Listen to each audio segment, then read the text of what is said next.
shot, still missed us. I will never give up. If I'm needed, then I'm gonna steal chop. Pin post, I never switch up. Took your best shot, still missed us. Took your best shot, still missed us. Took your best shot, still missed us. Took your best shot, still missed us.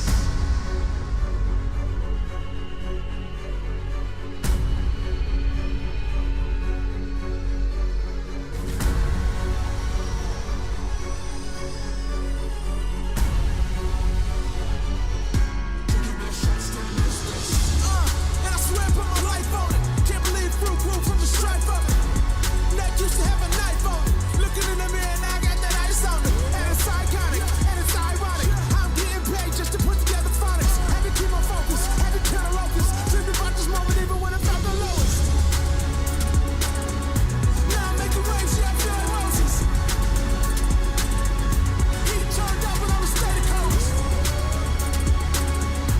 You ain't gotta love me, but you're gonna notice. 10 toes down, you can keep the roses.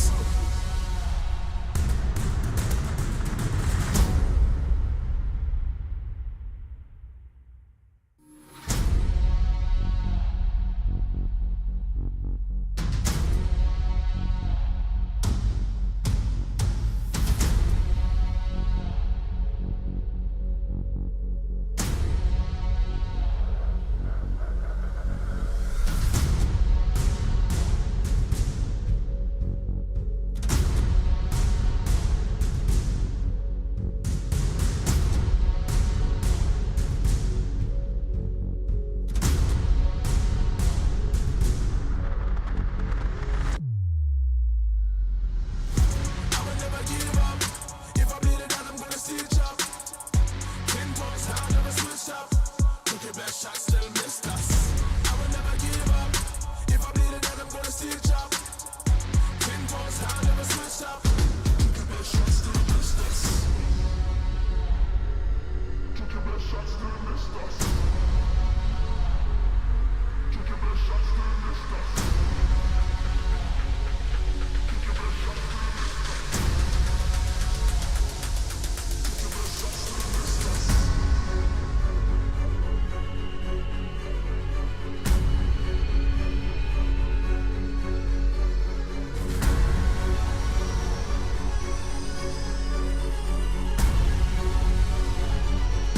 Took your best shot, still missed us.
The blossoms fall, and the black rose rises. Do you feel like the heroes of this story? Coming to save the day? You're pawns in a game that's already been decided. You will fight, as good soldiers do. I will seal you away once more. Your age has passed, Darkin. Stay buried.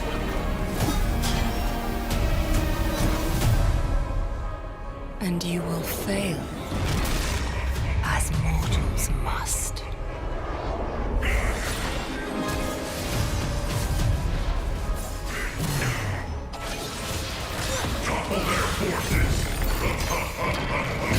Your course was doomed the moment you left Demacia.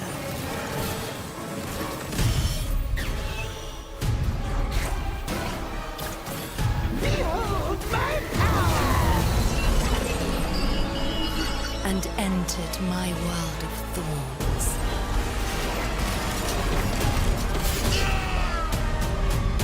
Make your final stand. And see how your story ends.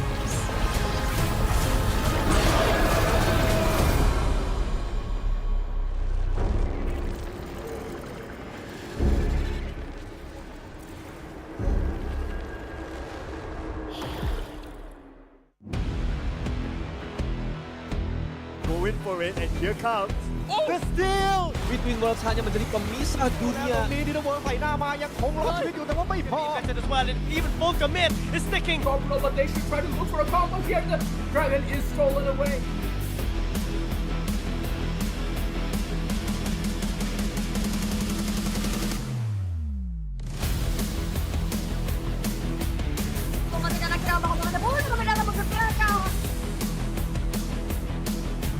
Yes, but the damage is gonna be enough. W does pick up Kratos.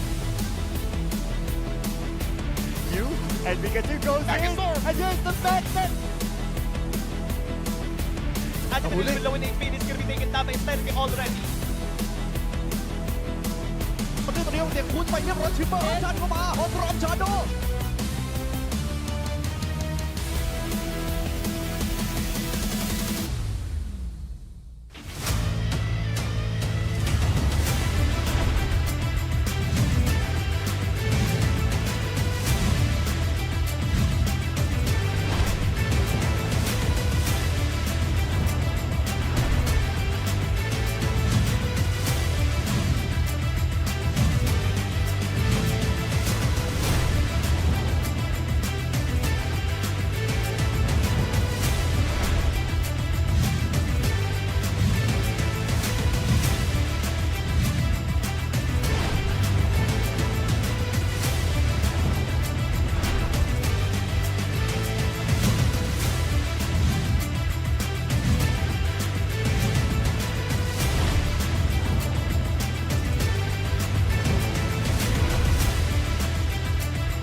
What's up, Summoners? Welcome to the grand final of LCP Wild Card Playoffs 2025. Back with me, Abigail, your host, and we will also have Contra as our analyst as usual, and Manamo and also Dropout Candy as our casters. Guys, only one team will have a chance to advance to the LCP Promotion and Relegation, and yesterday we witnessed the dominant 3-0 performance by Full Sense, which secured the spot and left Fairy Charm in third place. But today, we won't just see which region will come out on top of the LCP World Cup. We'll also get to watch the unfinished match between these two teams, Contra. Yeah, I mean, it's been such a long journey for all the teams that have participated all across the regions. And, 450 of them, and now it's only down to 2. And we've really got the very best out of them. I mean, Full Sense, we've seen how well they've played yesterday. They have not even dropped any form of games in between the series. That means that there's no weakness to be exploited by those members of Inferno that was probably studying some patterns. But hey, maybe they found a couple of all these loopholes that they could actually punish. We'll have to see about that. And then you take a look at Inferno Esports, you know, some may have doubted them because they were the second seed coming in from Liga Republica.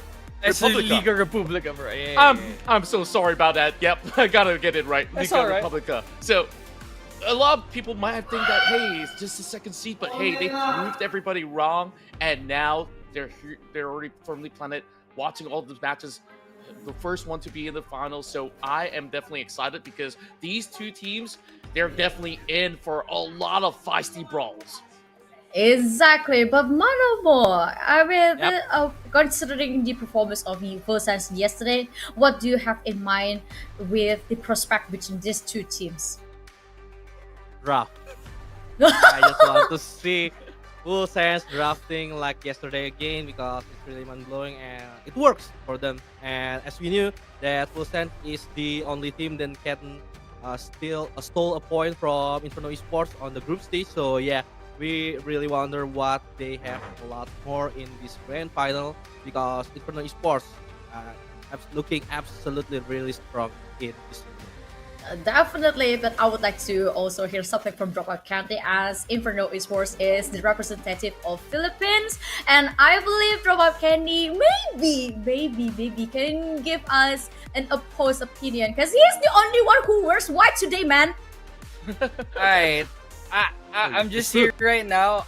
This is our national attire, the Barong Tagalog. So I'm the sole representative for the Philippines, and this might be a pretty intense one. I don't know how is it gonna go compared to yesterday. It was 3-0, but I am expecting somewhere between the lines of a gentleman sweep or so. If it goes to 5 games, I will be vitally impressed by both teams at this point. But you know, IE, they've been waiting for this moment for a long time. They've been hungry ever since getting that getting that seed from Liga Republica, and now they're trying to get the run back from Full Sense here. It was 1-1. They technically didn't lose. They technically didn't win either. So right now, this is the final showdown between the both of them, Abigail.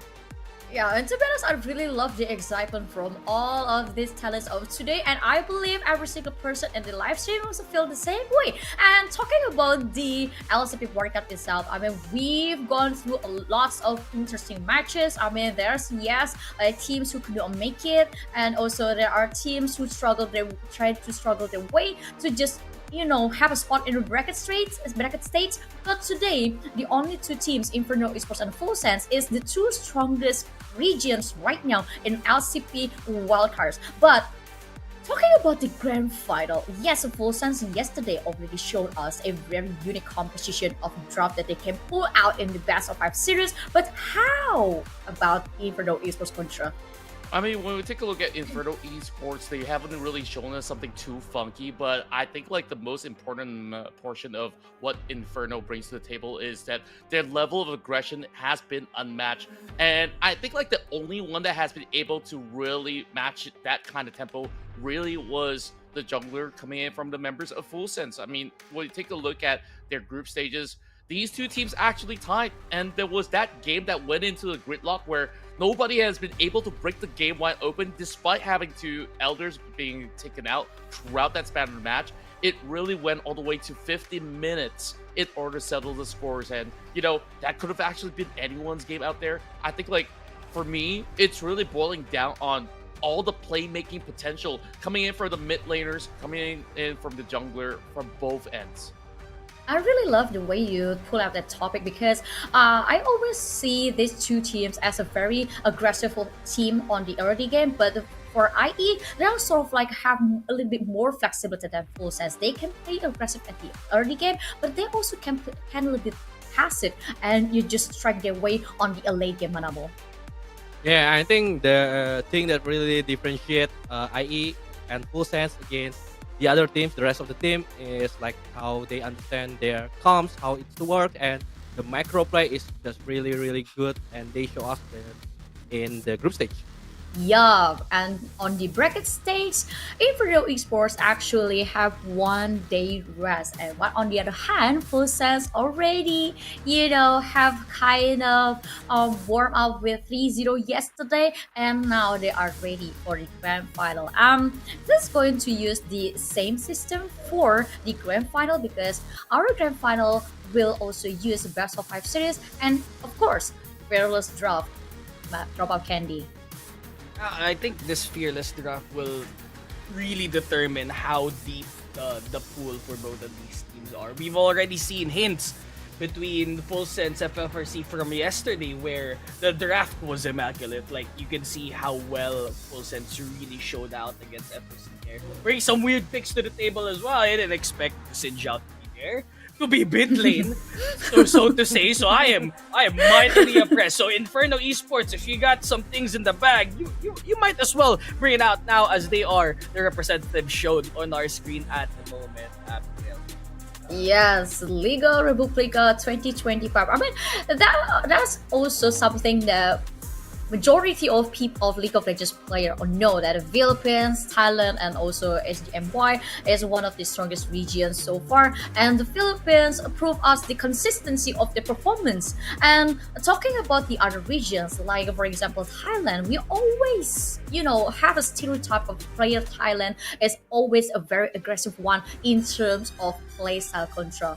I mean, they have definitely produced some of the best junglers back in the past as well in those kind of regional tournaments across Southeast Asia and also beyond. But what I really want to highlight as well, since we've also mentioned the Fearless Draft, is the two coaches have so much work to do. Asin, who is leading the charge for the side of Inferno, he's had plenty of experience coming in for the PCS and for Full Sense as well. Inflames so far has been able to show us all these amazing drafts from yesterday that, hey, you thought that Silas is gonna go mid, but no, he puts it in the jungle and he allowed Ite to have so much fun in the mid lane with, the Sin Tao mid, and then there was another bruiser that they brought in as well. And I believe that was a Jarvan mid that we saw. Yeah, Jarvan mid. It was kind of crazy that this Full Sense team kind of can play anything they want. Yep, and also that's the beauty of a fearless draft itself, and because if you take a look at how Full Sense is trying to securing the draft back then on the group stage phase, they just play it kind of safe because you actually don't want to pull out your strategies before it's time runnable. Yeah, and I think like the flexibility that Full Sense has, they just really, really knew how to play with the draft. They knew the flexibility that they have. Also, I want to mention excellence on the top lane that has been a constant good player that really, really, like, especially in the third game, in the last game against FRC that we saw, playing Jax and really just finding a good momentum with Ite on the Jarvan. Yeah, and talking about the today's schedule, we only have one match with the Best of 5 series between Inferno Esports and Full Sense, and their match will be the match that completed the event of LCP Wild Card Playoffs 2025. We'll take a look at the group standings. I mean, this is going to be interesting to talk to because the only team who are able to get more than 5 points is just Inferno and Full Sense. And talking about the other participant from the other regions, it felt like they're also facing challenges towards these two teams.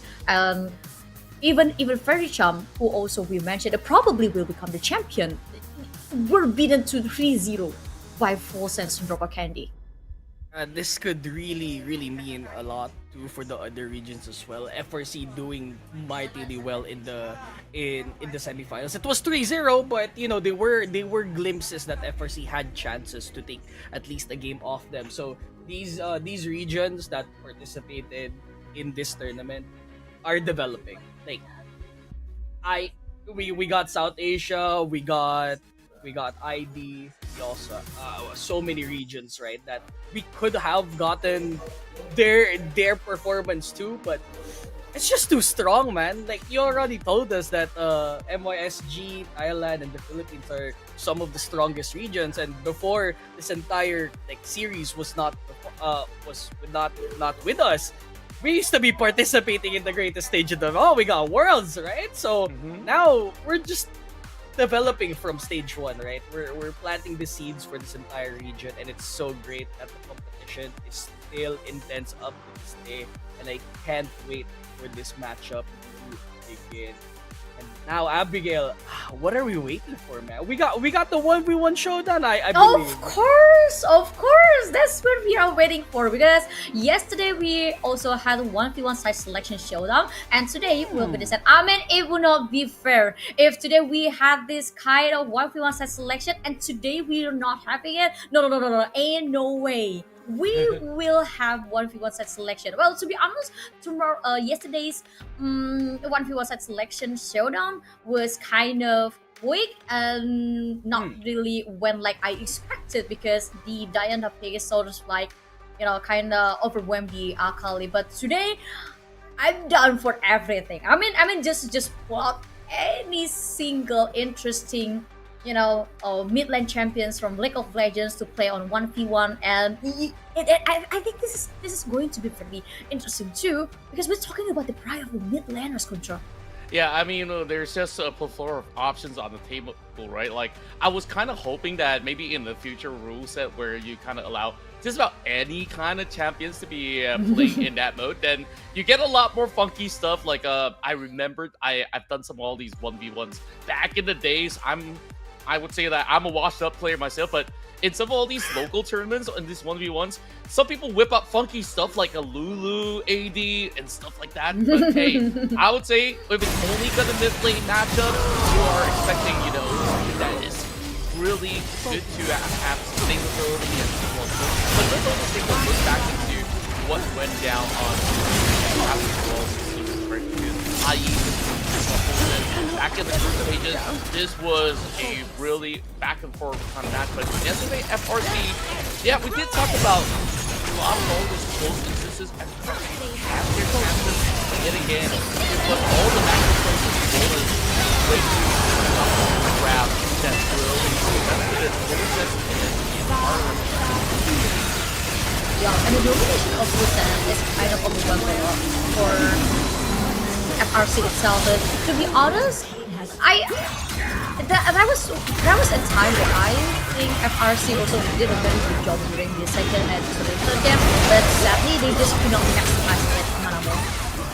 Yeah, because like we said earlier, the counter strike from Excellence, the potential wombo combo from this drop from Fulton itself is really good on the third game, but we came back actually into the first game with Fulton FRC. We just saw Fulton pulling out Jinja mid, and we talked about this earlier in yesterday with Madness, because drafting like this is really hurting because it's also a fearless draft, so you just really shrink down the enemy's champion pool. Like for example, in Scene 1, 2 junglers already been picked from full stance, and it's really hurting Reverie champion pool pick a lot.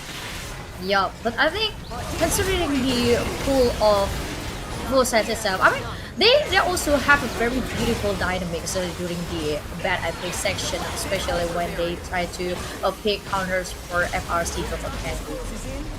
I mean, even the games where FRC really had an edge, you can see how well Full Sense does adjust to the scenario as well. So it's a pretty hard matchup, so to say, because in that 1-to-1 matchup against Inferno Esports, I felt like mid lane was the point of contention there. And funnily enough, IE had to swap mid laners in that series because they knew that maybe Celeste had a different plan in mind there besides Crimson. Again, props to Crimson for performing the entire group stage through, but Celeste has the tournament experience. He knows how to be cool under pressure, and against this matchup against I, it's gonna be a fun one as well, because we know that whoever's gonna win that mid lane will be the one dictating the pace of this entire game. So I'm excited to see what these mid laners have in store for us. Well, after you pull out the topic about the Crimson and also Celeste that also brought up, a different tempo for IE, this is going to be very interesting. Which one will be come first to have to have a match with Ite? What do you think, Contra?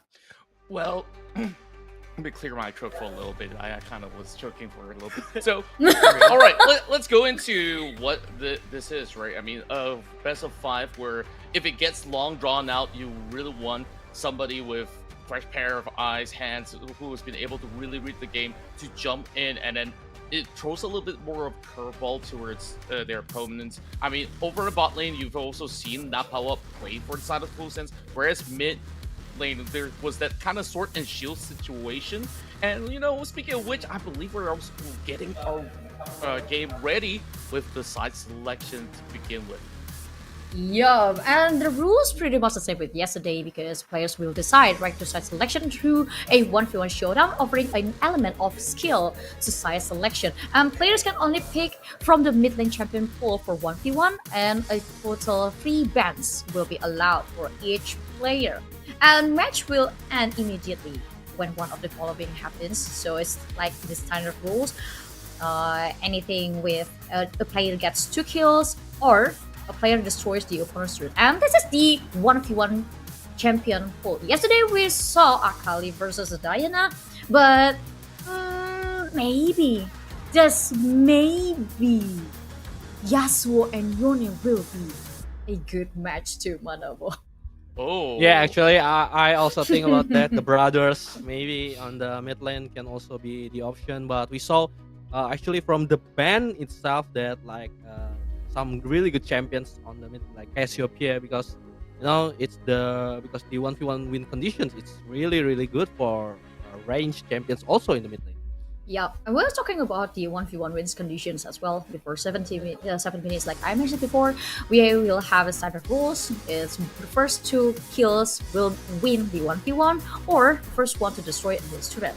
But after 7 minutes, that will be sudden death. The first kills by champion or Ring of Fire. So this will add an oh my god! Why lighting? I think they read your mind. Yeah, so it's been banned.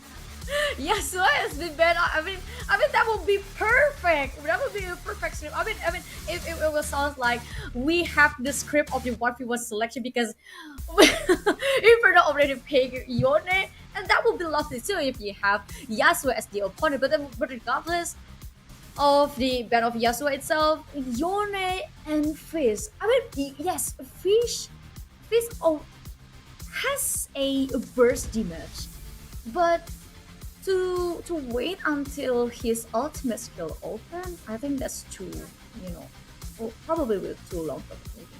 Yeah, I mean, you don't see Fizz here every day. I'm not gonna lie with you. When was the last time you've seen Fizz in the Rift?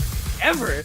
Right? I mean, he does have Playful Trickster, one of his signature abilities. He can be a little bit evasive against the Yone, which could be a factor here because he does have burst potential. And you should never forget the Chum the Waters, one of his signature abilities. Throw the fish and then eat the fish. I don't know what's gonna happen here in this 1v1, Abigail, but it is gonna be fun. I mean, we're all gonna be here anyway, right? Am I right? Are we all gonna be here? Yeah. That's right.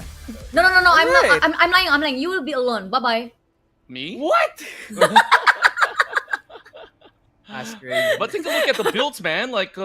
That's like a double Doran's blade on that Fizz. So it is going to be an 80 Fizz moving to this matchup, which will mean that he'll be looking to max Q as well as W in order to do maximum potential damage. And there, you've already seen a big chunk onto Crimson. Yeah, that's gonna be rough. Playful Trickster already used. Where's the Urgent Strike? He is very close in HP. And we know that Itai has the passive on Fizz as well. So a lot of DOT's gonna come through. First blood coming into Itai. And that is 1 kill out of 2 here. Might be hints for this matchup later on. We're not sure about it. I have no clue, but I'd love to see it. But that was quick though. I mean, it's going to give a Full Sense an advantage. Which side they want to pick. And for Ite, it's kind of giving me a deja vu like yesterday, Maramo.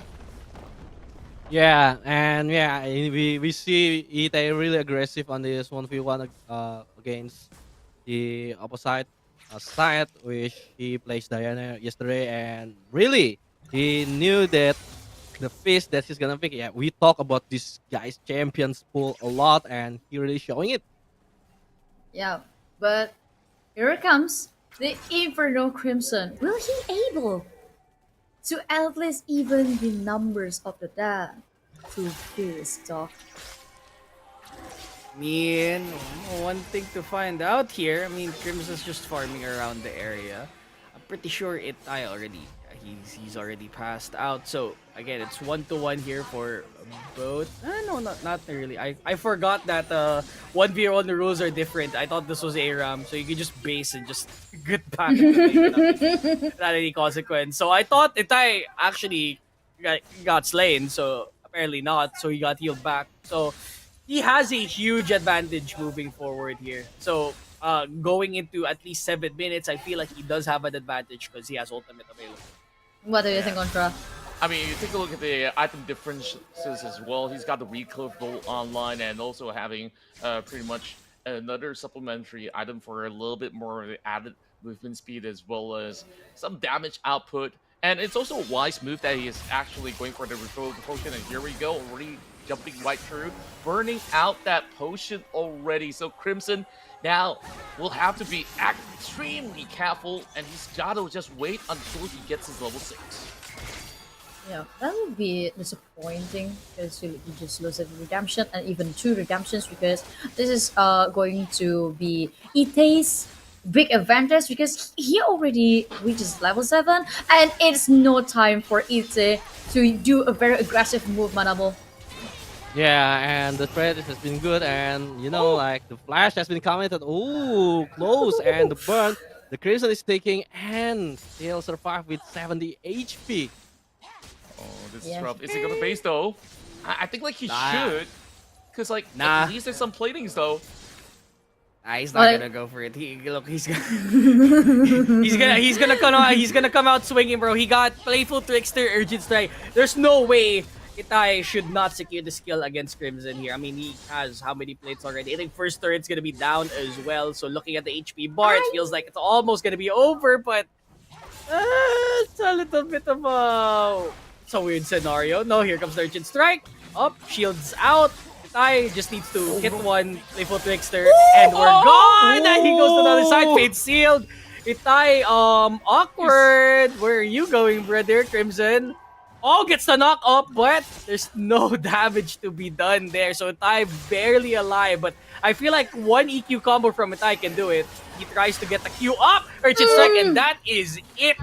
2 kills coming into Itai, and probably hints of what's gonna happen later on as Full Sense. They take the right side selection here. Yeah, well, to be honest, I thought that will be a dilemma for Inferno Esports if Yone leaves the turret. I mean, if you go back to the base to recharge your HP level, HP points, it will leave your turret or structure you have been damaged by the fist. So I think, well, still still a good job for Inferno Esports to just try to get a little bit pressure to Ite, but despite the 1v1 selection, we already got the answer. Full Sense once again won the 1v1 side selection showdown and choose blue side. Well, this is going to be very interesting, Contra.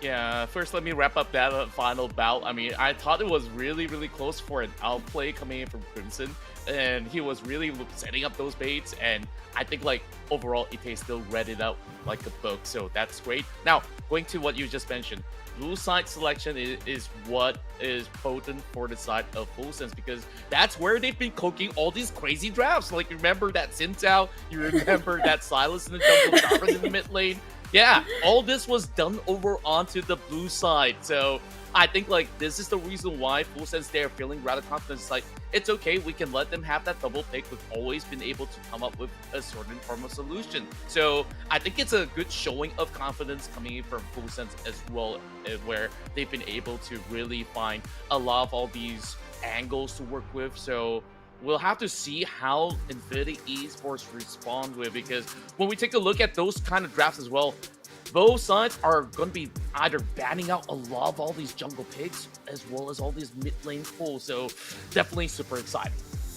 Yeah, because for Full Sense and also IE, they kind of movement kind of revolves around the mid lane, baron lane, aka top lane, and also the jungle level. Yeah, because like you see, we talked a lot about it earlier. The red side also have their own advantages. You know, the double pick, the last counter pick in the drafting phase. So yeah, and we see Crimson in the mid for this first game for Inferno Esports. So I think the mid lane that you just mentioned earlier, we want to see what Full Sense gonna cook in this first game, or they just gonna be play like a general draft. I think it's also good for Full Sense. Yup, and these players from Inferno Esports will face Full Sense. I mean, having 1 day break, yes, an advantage, but I'm a type of a person who prefers to play almost every single day to just make sure your body and also your brain and also your fingers and got a decent warm-up dog. I mean, maybe we need a break every now and then, right? I mean, a 1 day break is enough just to talk about pick bans, maybe do some scrims around the area. But for Full Sense, they're using their entire roster again against that FRC squad. And for IE, we do have Crimson on the board as well. So no Celeste at the moment. Maybe if things go awry, maybe they're gonna have to sub him out. But for now, Crimson has a lot of responsibility in this plate. A lot of things he has to think about. Think about the jungler. We got you. We also have Excellence, who was the match MVP from yesterday's match. So big things to watch out for the side of Inferno. They had 1 day to try and prepare for this. Let's see if it does pay off for them. Yeah, and talking about yesterday, IE surely already watched the surprise that FS can pull out for today's ban and pick. So I would not be surprised if we are able to see Full Sense or aka Ite playing Darius on the mid lane contra at this point. I mean, well, if that's going to be the case, I just will sit and try to find my best capabilities to break it down. Why exactly do they want to place that Darius up in the mid lane? But hey, since you mentioned, some kind of top lane kind of matchup, I mean, out of all the other top laners, LCW have always been able to show up. yeah, but to be honest, I would like to expect another crazy pace from not only Full Sense but on the IE's part as well. I would like to see something that you can expect from the Bruisers mid lane from Full Sense. But let's take a look at the first game ban epic session on the grand final between Full Sense and also IE. They just strictly pick Aurora, and it plays a very important role on FS first game yesterday, Manamu. Yeah, they really love their Aurora or Full Sense. They can flex it to Excellence or Ite, and it's still a flex pick from Excellence, but few actually lock in the Lee Sin quite early, and the Gallia, I think because the Lee Sin has been locked, it's gonna be for Ite. So different from yesterday, Full Sense this time they didn't want to mess this up. They want to focus on their top mid jungle combo, and I think it's respectable because they knew they can really mess up this time against this Inferno Esports, and really the stakes are high. The slot for the LCP promotion is really high for Full Sense. Yeah, for IE, it's sort of like they would just want to secure 3 different lanes, which is a Baron lane, a jungle, and also dual lane drop of Candy. Yeah, they locked in the Yunari here for austerity, so they want to get rid of some options for Blondie now, and they want to give Crimson, they want to give austerity a little bit of a smoother lane here coming forward. So Caitlyn out, probably any of the champions that have larger range or stun potential here should be a good ban here for Yunara. But we still have a few picks that Blondie can use. I think the Virus is still available, the Jhin is still available. Possibly a Lucian Nami that we saw in the first game, so they kind of need to have an urgency here. They don't want to get that Lucian Nami combo. They already know how it's being used because they already used it. So maybe avoid that scenario this time around. So mid lane's already gone, and Crimson is not getting a lot of these mid priorities now because he's getting moved way behind the draft this time. Yeah, but for Full Sense, they also have already a very strong ganking, a combo wombo, but now they have to focus on the team fire to control. Yeah, I mean, overall, what the first 3 picks are telling you is that they're already looking for those big team fights on both sides, right? So I think, like, out of all these bans, that final removal of Talia makes a whole lot of sense because you can always match up with the global pressure coming from the hero's entrance. But you also left out a few core picks like the Azir. There's also the Sylas still available in this matchup, which we've seen a lot of pro players around the world. They usually go into this matchup with a decent kind of laning phase. But then again, I think that Azir definitely will have a little bit more of that safety net. Plus, it's not going to be easily gankable by Lee Sin, which brings a lot of value. On top of course, bringing out the Emperor's Divide, aka Sugar Shuffle for those who, love to watch a lot of those clips. So now, I think like IE just really got to find something solid. Yeah, the Lucian Dummy classic pickup from Full Sense to, straightly win the first game. And for IE, it's time for them to, take a counter for these 2 duel and Manamo. Yeah, and I love the Lucian Dummy, but the point is for Full Sense is they cannot get themselves behind because the short range that they have. If they get left behind with this Azir, with this hyper engage with Alistar and Wukong, it's really gonna hurt Full Sense a lot, especially Azir. We haven't seen Azir a lot in this tournament. Maybe only Raphael from Young Depal that we play this Emperor of Shurima, but we'll see. The engage is really strong with the Alistar, with the Wukong, and the Azir that Control already mentioned. So, Full Sense, I think it's gonna be hard for them in the early game because we knew Inferno Esports playing really aggressive in the early, and the draft really makes sense for them to play a hyper aggressive early game. Yeah, hyper aggressive early game from IE, but that applies the same with Full Sense Control. Yeah, I mean, overall, definitely they're looking for a lot of all these pick-off angles, and then if there's anything that goes anywhere wrong, perhaps they could actually pull out the big tidal wave coming from Yu Yu Usaki. He's been phenomenal on this Nami, so I think like this is stock standard coming from the bot laners of Full Sense. But then again, you take a look at Infinity Esports, I mean, Doc has definitely pointed out that, all these kind of big abilities, you're looking at displacements to really pull those Full Sense members out of those favorable situations for them into an undesirable one. Yup, and this is going to be a very exciting first game of the grand final between Inferno Esports versus Full Sense. Who will take the first game? So I'm gonna pass it to our casters. So Manamo and Drop Out Candy, it's all yours. Thank you so much, Abigail, as well as Contra Manamo. Oh my goodness!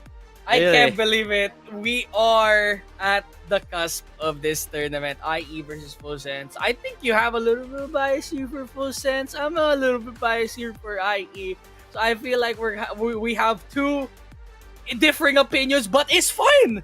This is good between the 2 of us. And this composition, it feels like a repeat from game 1 against F4C here. Because F4C, we have some similar picks that I did pick up here.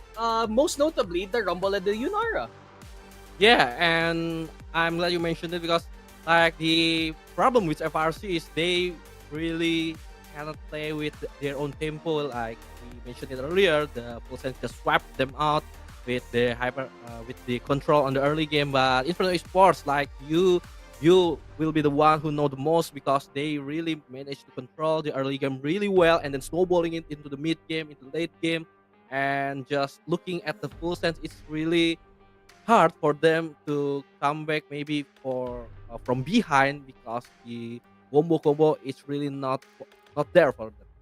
Yeah, I feel like one of the things that Full Sense need to take note now is that that front to back is really important. They have the Galio up in front as well as the Lee Sin, but Lee Sin's most primarily going to be the one up in front. But there you go. Here is the tail of the tape between Full Sense and IE. We got excellent top lane, Few in the jungle, Itai on the mid lane, Blondie on the bot lane, as well as Yusaki playing as support. For Inferno Esports, we got LJW playing top lane, Born This Way from the jungle, Crimson playing mid, Austerity on the bot lane, and Moops as the support. Yeah, one of the things I do get worried too is that if they can get them from the back line, I feel like Full Sense has the opportunity to win this, but if they can hold them back, it is time for them to show up.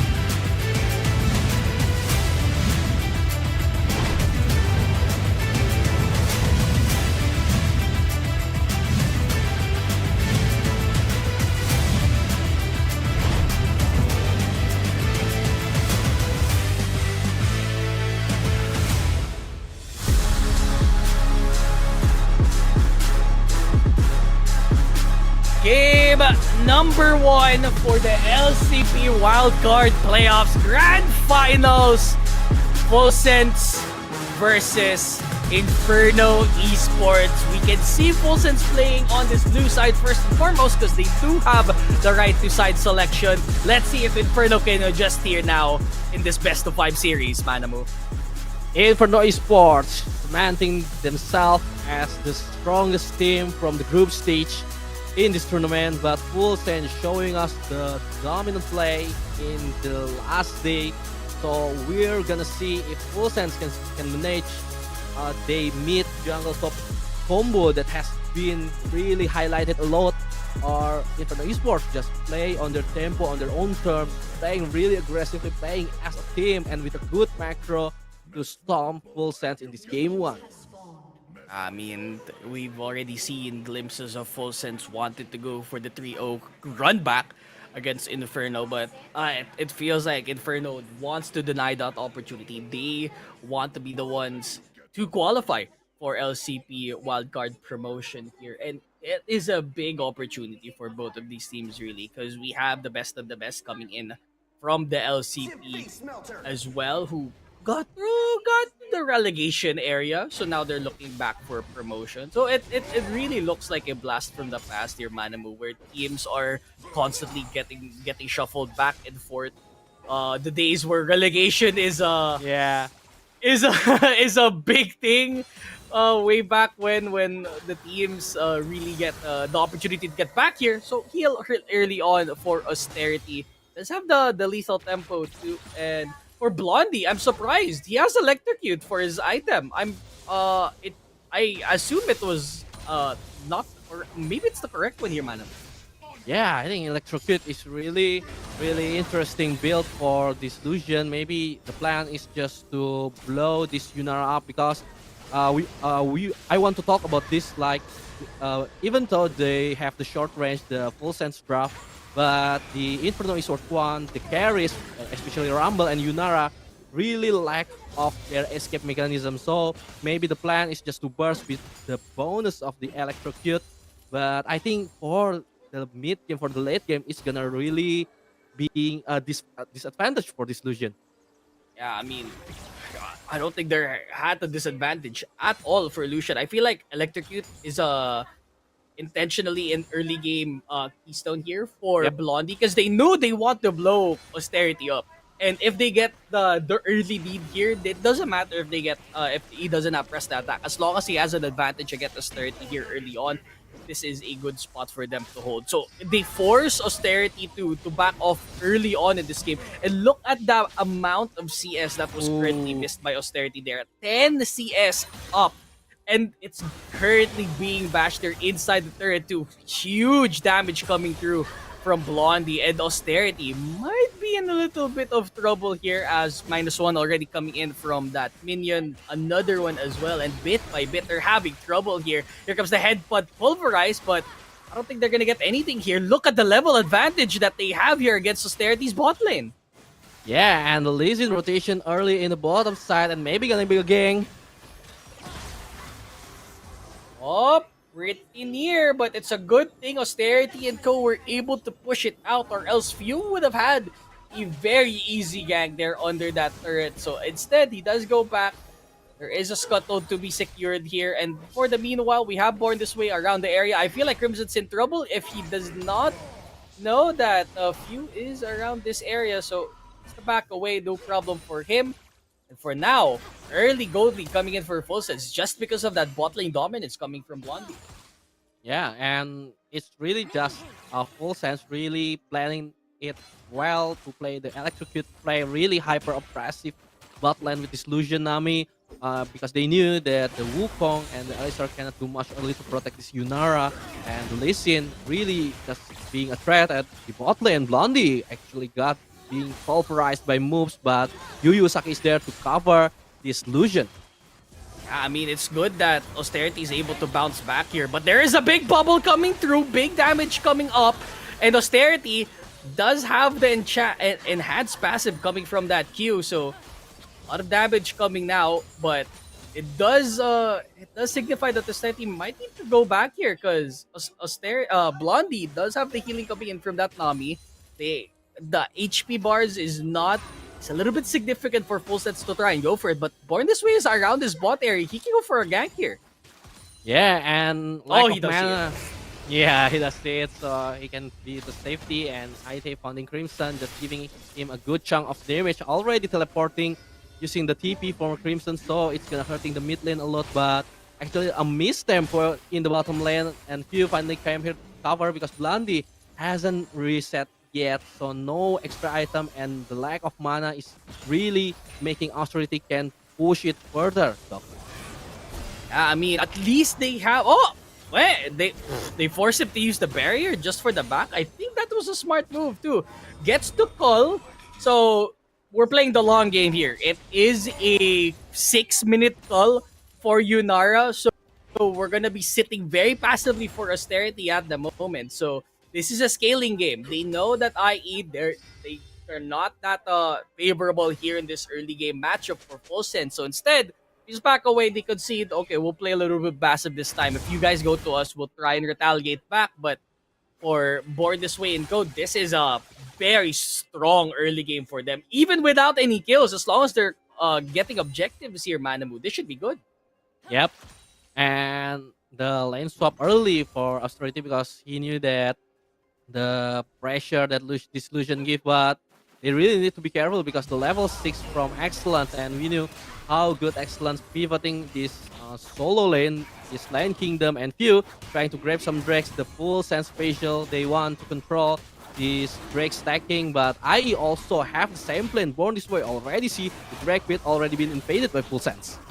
I don't think they're gonna go for it. It's already halfway through, so they might as well concede it. There is a dragon still being taken down, and it feels like Few's gonna get so much of that. The Scuttle plus the Drake as well. So they concede. Instead, they go to the Grubs to try and adjust because full sets their entire lane is already in that bot side area. So Few doing a good job stealing a lot of these objectives here, and they can't seem to get the tempo going. I mean, still it's a 300 gold lead deficit, but for Few, I mean, if he secures it, this is gonna be huge for them. Get the bubble up, 500, 600. I don't think he secures it. Yeah, so Few gets the blue buff. So Born This Way a little bit behind in terms of XP as Few does have Dragon's Rage. What?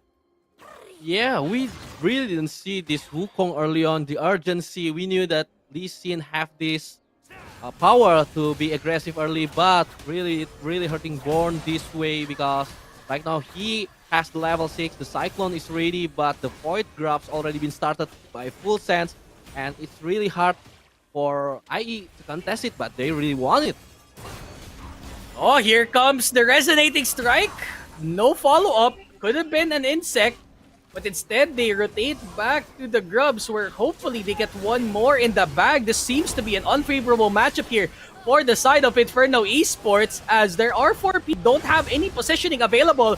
Here comes the Heroes entrance. They have the Cyclone available between worlds to shoot, and Austerity doesn't have any mana to put. He needs to get away. He gets the Q out, but I don't think he has anything. The shuffle comes through. Is there any damage coming in from the side of Inferno Esports? It seems to be a stalemate still as Crimson. Oh no, he gets caught with the bubble. Might be first blood, not quite, but finally they do. Excellence gets the Q out. The weird Q coming in from that Aurora to secure first blood for full sense.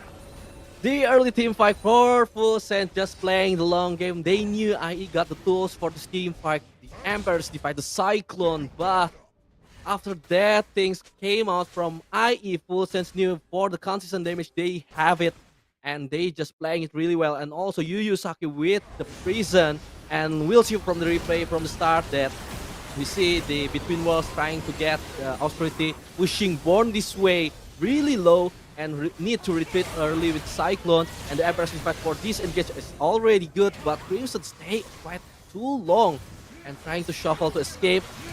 Also have his flash, but excellent with the damage, with the dominant top lane they have. The funneling the item is really enough for Full Sense securing the first block.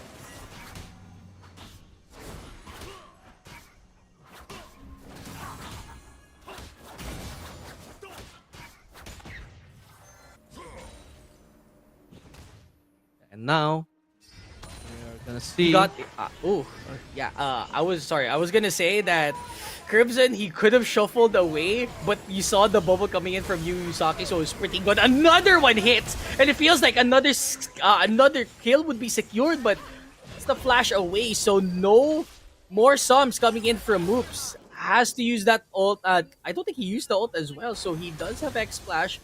Doesn't have any flash subs to actually prevent another death, but so behind now early game here for Inferno Esports. Full Sense taking the lead here, man.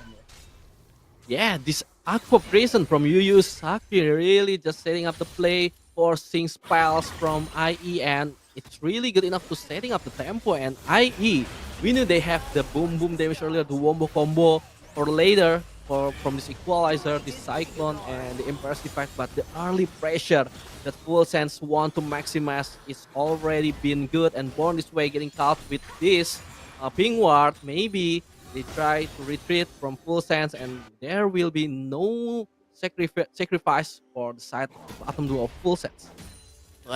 You could even look at the early game too. Full Sense has so much advantage here in terms of feats of warfare. Two major objectives secured. They also have first blood, so they are striving to be the team to accomplish this early game objective as well. So Full Sense, they have to keep this up. They have to keep the pressure on, because IE just playing passive. They know they got the scaling game available, but if they can't reach that scale game, I feel like Inferno Esports is gonna be in a world of hurt here, Manamo. Sometime later in this game, this wombo combo would not have enough damage to counteract the aggressiveness for Full Sense here.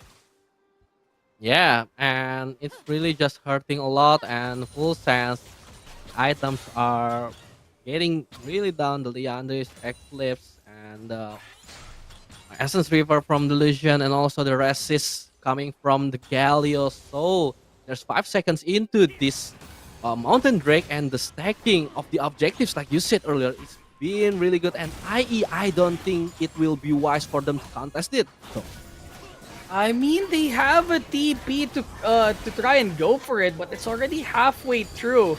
They don't really have a step in the dragon area, as they've already warded so far ahead for Full Sense. They do cancel it, now they don't really cancel it. I feel like Q is just gonna secure it. So IE so behind in terms of objectives.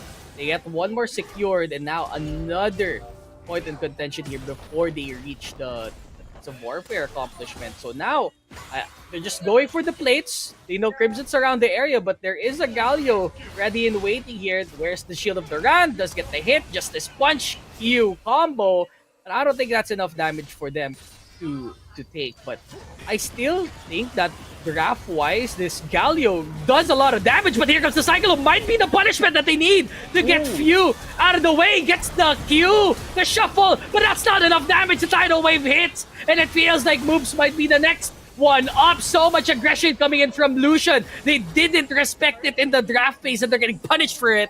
2 kills to nothing. Full Sense, they get the piece of war. the bait and switcheroo from Full Sense. It looks like Pew really overstepping a little bit, but it's actually Austerity with the flash that he tried to secure the kill, but damage is not enough. The first item is not done yet for this Yunara. And it's just really a good backup from Yu Yu Usaki. The tidal wave was perfect. Born this way really to escape early, and we just see the Pew. It looks like he overstepping a little bit. Born this way, finding the angle. The Dragon's Trench into the Wukong, and Austerity with the barrier just seems to overzealous to secure this kill. they didn't expect the backup really coming from the side of Full Sense, and feats of warfare and feats of strength secured for the side of the Full Sense. Yeah, no damage yet, and for Inferno Esports, this isn't their first rodeo. They lost to their 1-1 game against Full Sense in day number 2 because they were a ways away from reaching that gold gap. They know that once they're behind, they're not.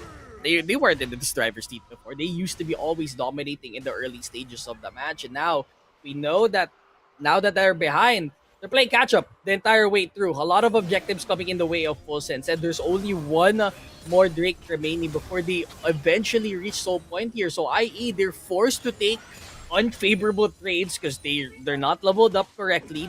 The gold is not with them. Inferno Esports, they're putting all of their cards here for austerity, but they need to pivot a little bit further in this mid game. It's between 15 minutes in, and I feel like Crimson is gonna be the next one up. Just this punch, no way to move. He has to shuffle out, and just in time, he lives. Or with 1 HP remaining, my goodness, he took that hit. But in turn, they're just gonna pivot to the Rift Herald. No problem at all. They'll take it, but there is a TP coming in from Crimson if they want to contest. Yeah, and right now the Calling just tried to force this Alistar down. The Herald has been secured, and just the Tidal Wave just to disengage, but Full Sense actually want to re-engage, and I don't think that's a good choice, but releasing the Pew, trying to come in, the Equalizer was perfect, Pew has been taken down, the between rows is perfect from Excellence, trying to get trade back, and the Heroes and Trends just trying to zone them out, but this Yunar, no one can touch him. The Town just trying to escape from so aggressive austerity! So aggressive as Crimson goes in for one more time. The shuffle comes through. There's not enough damage. Excellence is on a rampage. Crimson wants to secure one more kill to say it's worth. But once again, an ace coming in from Full Sense. The trades come through, i.e. they're fighting back. But Full Sense, they have the upper hand here. Tier 1 turret from mid lane, gone. They also have the Rift Herald as well here. Again, the overextension from Inferno Esports really hurting them a lot after the Lee Syndrome from Pew. They got the kill, and the Miss Heroes entrance. Look at the replay, LGW pressing the Equalizer really well, burning all the player from Full Sense. But overzealous, Ite has already been taken down, Austerity already been low, and look at the movement from Austerity just trying to dodge the Aqua Prison, just delivering herself into the back of Full Sense, and Crimson being the last one to taken down. Double kill is secure, of course, but the true winner from this team fight is Full Sense, Doc. Yeah, Full Sense 5 for 3 on the trade there, and I think they're fine with it. The 4K gold lead is a little bit daunting for them to handle because later on in this game, the gold lead coming in from the Galio, it doesn't matter. Like, yeah, you can just build him tank, and it already counters at least 2 of the champions for the side of Full Sense. So, gets the shuffle down, gets the stun up. Few is trying to assess the scenario there, but another of the support player, Yu is down, but in turn, they get the tier 1 turret here for the side of Full Sense. I think that's worth still, but they have to retaliate in this Dragon. They shouldn't let them get this Cloud Drake too, but it feels like they're gonna have to give it away. They're not around the area here. Yeah, and Born This Way already been tracked with this ward, and teleportation came from the Alistar with the unsealed spellbook, but it's really, just you said, it's too late. From the side of IE and Cloud Dragon Soul Point, and looking at this draft, Doc, with the Cloud Soul, they gonna hunt Inferno Esports down, and it's really gonna be bad for the side of IE. Yeah, they're handing them a free Soul Point here, and unfortunately for Inferno Esports, they're forced to take this. I mean, they can't do much, and they got the mid lane under trouble as well. The top lane's gonna be in trouble under siege because the Rift Herald's around that area. So Inferno Esports, they have to rotate topside, or else they might have 2 or more turrets going down in just a moment's notice. LGW's around the area still, gets the resonating strike, transcending one stealth, unstoppable, untouchable shadow here. Austerity lives for another day as they try to solo him out, but not enough damage for Full Sense to take charge. There's the Ripper. Oh, yeah, he's gonna poke him down. Yep, that is a good trade. They didn't want to get an extra charge coming in from that tier 2 top turret. For now, though, Inferno Esports still playing catch up here. 4K gold lead in between Full Sense and Inferno. Yeah, a good defense from IE for this inner turret in the mid lane and the top lane, but for Full Sense itself, they really enjoy the pace, the tempo that they have been set up. The Alphacan is in 30 seconds, and the bottom lane actually gonna be cleared by LGW and Born this way. Slowly the item is coming, but look at the difference, especially in top lane. The Malignance on this Aurora Excellence, we knew he is, if not one of the best top laner in this tournament, but IE might be trying to something by setting up this trap in the banana bush. Ooh, we got a bush. We got a dead bush here. There's a bunch of people around the area. Atakan's already spawned bot, so they need to get the sneak in. Where's the Q coming up? Huge on the setup, but they can't seem to get a tie down. But they finally do between worlds. But there's the follow-up damage coming in from Full Sense. They're trying to back away. Moves. He has to come out. He has to step up. Point this way. Tries to get the E. It finally lands through. But look at the HP bars from Full Sense. They might get the comeback here, but there's a twofold that's coming out. The bubble, the Aqua Prism comes through. Where's LJW? Resonating Strike. Does he want to commit? Does his mind say no, but his body saying yes? Not quite. They back away. Still good trades between IE and Inferno, but it is a 2-4-3 still. IE still losing on that trade, but good damage coming from Crimson. Austerity, he's trying his best, trying to alleviate all of the damage coming to himself and giving it all to Crimson. Still not working out here for the side for this side, Banabu. Look at the damage. Yeah, and look at the sustainability that Itai have with this force of nature, just buying enough time for Excellence to be there. And remember, this is the trap that's been set by the side of Inferno Esports, but they lose more other than Full Sense. And the damage from Excellence, the 2-item spike from this Aurora has been hurting a lot. And 2 minutes into the Cloud Drag, and maybe Full Sense gonna try again to do something in this area of jungle, though. Ready is 8-0 for this Aurora. This person has been aura forming the entire game, and they can't seem to find an answer as of yet. Justice Punch in front of Taishan of Duran. Crimson gets taunted up, but there's no damage. They cannot get Itai's HP down. It's already halfway through Atakan. They have to force it in front of them. Do they have anything up in store for them? They have the equalizer available, perhaps. They can try and go for the steal. It's the culling activates. Moves is so low. Do they try and reset? No, they're just gonna try and go for it. This might be a flip between Full Sense and IE. It's been taking so long. Someone needs to get the steal. It's still going down. They're still getting the aggression here. 3k HP. It's still going down still. They're looking for a way to get the secure on this Atakan, but it feels like a bait the entire time. Why this way is out. Equalizer goes in. The shuffle comes through from Crimson between worlds. This their damage. Phew. He's trying to get the resonating strike for the Crimson, but it feels like IE's HP bars is a little bit too low there. Unstoppable Shadow. Transcending oneself. There's a Q coming out from the Scalio, and they need to get the retreat clause. Who gets the Atakan? It seems to be not the case for IE as Full Sense secures it. It's a 2-4-2 trade between the two of them, and IE still behind on this objective, still behind on the gold gap. They're trying to find their way desperately into this game, but Full Sense has been sending them the entire game here, Banabu, and I don't think they can chase back after this lead. If the item looking a little bit better for IE, there might be a chance. There's the combo from Emperor's Divide into the Pulverize.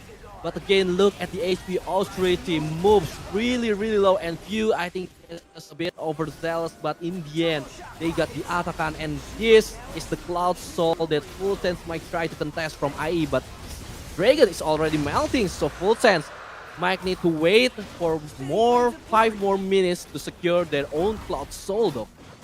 Yeah, this is at least bounties for IE. They need to get back into this game somehow. And I think this time, this is a safe place for IE to start getting the objective bounties, getting at least gold up as well as bonus XP, because they're a little bit behind. Play catch up against Full Sense and potentially take this Aurora down, but It's been a tricky champion to boot. I mean, no more stasis at the moment for Aurora until they get the stasis item. But for now, Aurora playing still. Colleague moves is so low. He has to back away, Manabu. Everyone is so low, and objectives are now falling soon enough. Seems to be a hard scenario for IE to boot, but it ain't over till it's over until this Nexus blows up here, Manamu. Yeah, and full sense, they really knew they want to play for objectives. They knew that their team fighting is really, really been good with the item spike that they have. So they setting up for this Baron in 15 seconds. There's no Emperor's Defy. Remember from Crimson, he used it earlier on the bottom side to try to catch Excellence, but Excellence just shook it off. But no TP from this Aurora, so there might be no immediate start Baron for this team fight. And you can see the items for Austerity too. She's been struggling getting the on-head items online. Just a Blade of the Ruin King and the Runans to boot. So can't really do much with that. So he needs a little bit more leverage from his team too, because that is a 1k gold lead that unfortunately did not go his way. So Austerity being on this Death Bush here in mid as they go through middle side. So they're playing only mid at the moment. Going around the area too. They're gonna risk it all. Try and flip the Baron perhaps, because full sense, they've been eyeing for this for a while. They want to secure it, but they want to do it safely. They don't want to flip it against IE's composition. Yeah, full sense idea is just gonna ramming a little bit, and Born this way actually gonna be cuffed. The Dragon Oh, Smash he is got perfect. caught! Oh my goodness! The insect coming in for a few. And that is the perfect timing for them to take. It's a 4v5. This is not favorable at all for them. So Moops up in front, gets the pulverized combo, and Moops, the cow, is getting slaughtered in the slaughterhouse. Austerity's all alone. He transcending oneself, but I don't think there's any damage coming through as Austerity. He does use the Arc of Ruin, but the only thing ruining themselves is this game. As Full Sense, primed to take the ace, primed to get the objectives, and they're looking to end this game right here, right now. The prime catch into the Wukong really opens up for Full Sense. The insect you just mentioned earlier, Born this way, trying to force Cyclone defensively. And the Full Sense is actually a really high-risk decision that they made to try just to team fight other than trying to start the Baron. And fortunately, the damage is enough. There's no one who can feel this really tanky Galio, even though the Austerity got one for themselves, but for the other side, Full Sense opening up the map for the side of them. So that's so unfortunate, right? I mean, you'd expect that IE would step up the later stages of the game, but they are so behind in terms of gold. It's so hard for them to deal damage against the Galio too. So this is a prime suspect of evaluation in terms of draft later on. Because, I mean, I think Full Sense, they have this game 1 on lockdown. They know what to ban, but maybe game 2 has something in store here against IE. For now though, getting the signature pick here on the top lane, Excellence getting that Aurora pick. Very dominant showing here as they're looking to secure Baron at the moment. Yeah, and the Hourglass has been completed yet, so the Arm Guard has been upgraded. And the Cosmic Drive from this Galio, oh man, it's really gonna take a long time because Austerity hasn't finished his IE yet, only Blade of Ruin King and the Runans. So again, the damage has been really lacking from the side of IE. The W Andres actually dealing some decent damage, but it's not enough for the root team fight like what Full Sense want to initiate. Yeah, Wukong and the Rumble, they know that they are the sacrificial pawns here against Full Sense, so they have to be the ones setting up the entire fight. Move's trying his best to try and bounce back as he's always in the front line, but they have to let it go, man. Excellence is on the top lane. They don't have a solution to it. So they flip, they trade for the Dragon, for the Baron instead, plus the tier 2 top turret coming in from Excellence. Full Sense, this is so favorable for them. But they are around the area. There's no TP coming in from Excellence as of yet. And they have the Aqua Prison down. Do they have any vision around this Baron area? It seems not. I feel like they're just gonna finish it without any contention. They're around the area though. Excellence between worlds. Where's the weirding? Twofold Hex to try and come through. Shield of Duran moves. He tries to go for the pulverize. There's the tidal wave coming through. No one's hitting their shots. They have to back away. This is an awkward scenario for IE as well as Full Sense. But advantage still coming from Full Sense because they did take the tier 2 turret. Yeah, still, IE managed to stall the Cloud Drake for themselves and stop the Baron from Full Sense. But for the consolation prize, Excellence actually got the inner turret on the top lane, so still there's an objective, and because the reset that IE needs to take, you're gonna start the Baron again though. Starting again, pressuring IE on all sides. It looks like an acupuncture waiting to happen. Here comes the hero's entrance. No one lands through because that's a clone. He got bamboozled. Just back away. They force one of their ultimates to very vital for Ete to not have this hero's entrance here. When they try to go for another flip for the side of IE, as long as they stall the Baron, this is a good spot for IE to try and bounce back. But again, they need to get items, man. Austerity's only gotten this Infinity Edge now. Needs one more to get that full crit ready and going. Yeah, but I think really the tempo that Full Sense set earlier, because they're trying to get the objective, they're trying to beat, but got a little bit less that they was expecting, is really hurting, because look at the realize on the Azir, on the Crimson, and the Infinity Edge that you just mentioned from Austerity. We saw how Full Sense and IE in the latest team fight can manage to go to head. The damage maybe still a little bit low on the side of the Inferno Esports, but it's already there. So you know this Yunara has started to giving some damage, and Full Sense needs to be really cautious about it. And they've been really cautious all throughout the game, but so much proactiveness coming from Full Sense the entire way through. The Aurora getting so much leverage from that early game skirmish. Moops! He does get the pulverized combos. There enough damage to get Blondie out. It feels like that's the case. He got the shutdown. But look from behind. The weirding is out. Here comes the Between Worlds. Is there enough damage for them to hold? It's a 2-4-3. Phew! They get the shutdown. They get the double kill. Excellence. He will be from the behind as they get the minions out. But they need to flip for this Baron. This is the best case scenario that IE has been looking for, and they need to take this now. The jungler is still available for Born This Way. That's a good flip for Baron if they do take it. That's what we've been saying, Doc. The damage is already there for Inferno Esports and Excellence. Maybe trying to get some exit kills. Already been spotted from the ward. Maybe trying to steal, and it's really hard for Excellence. And maybe trying to get some damage.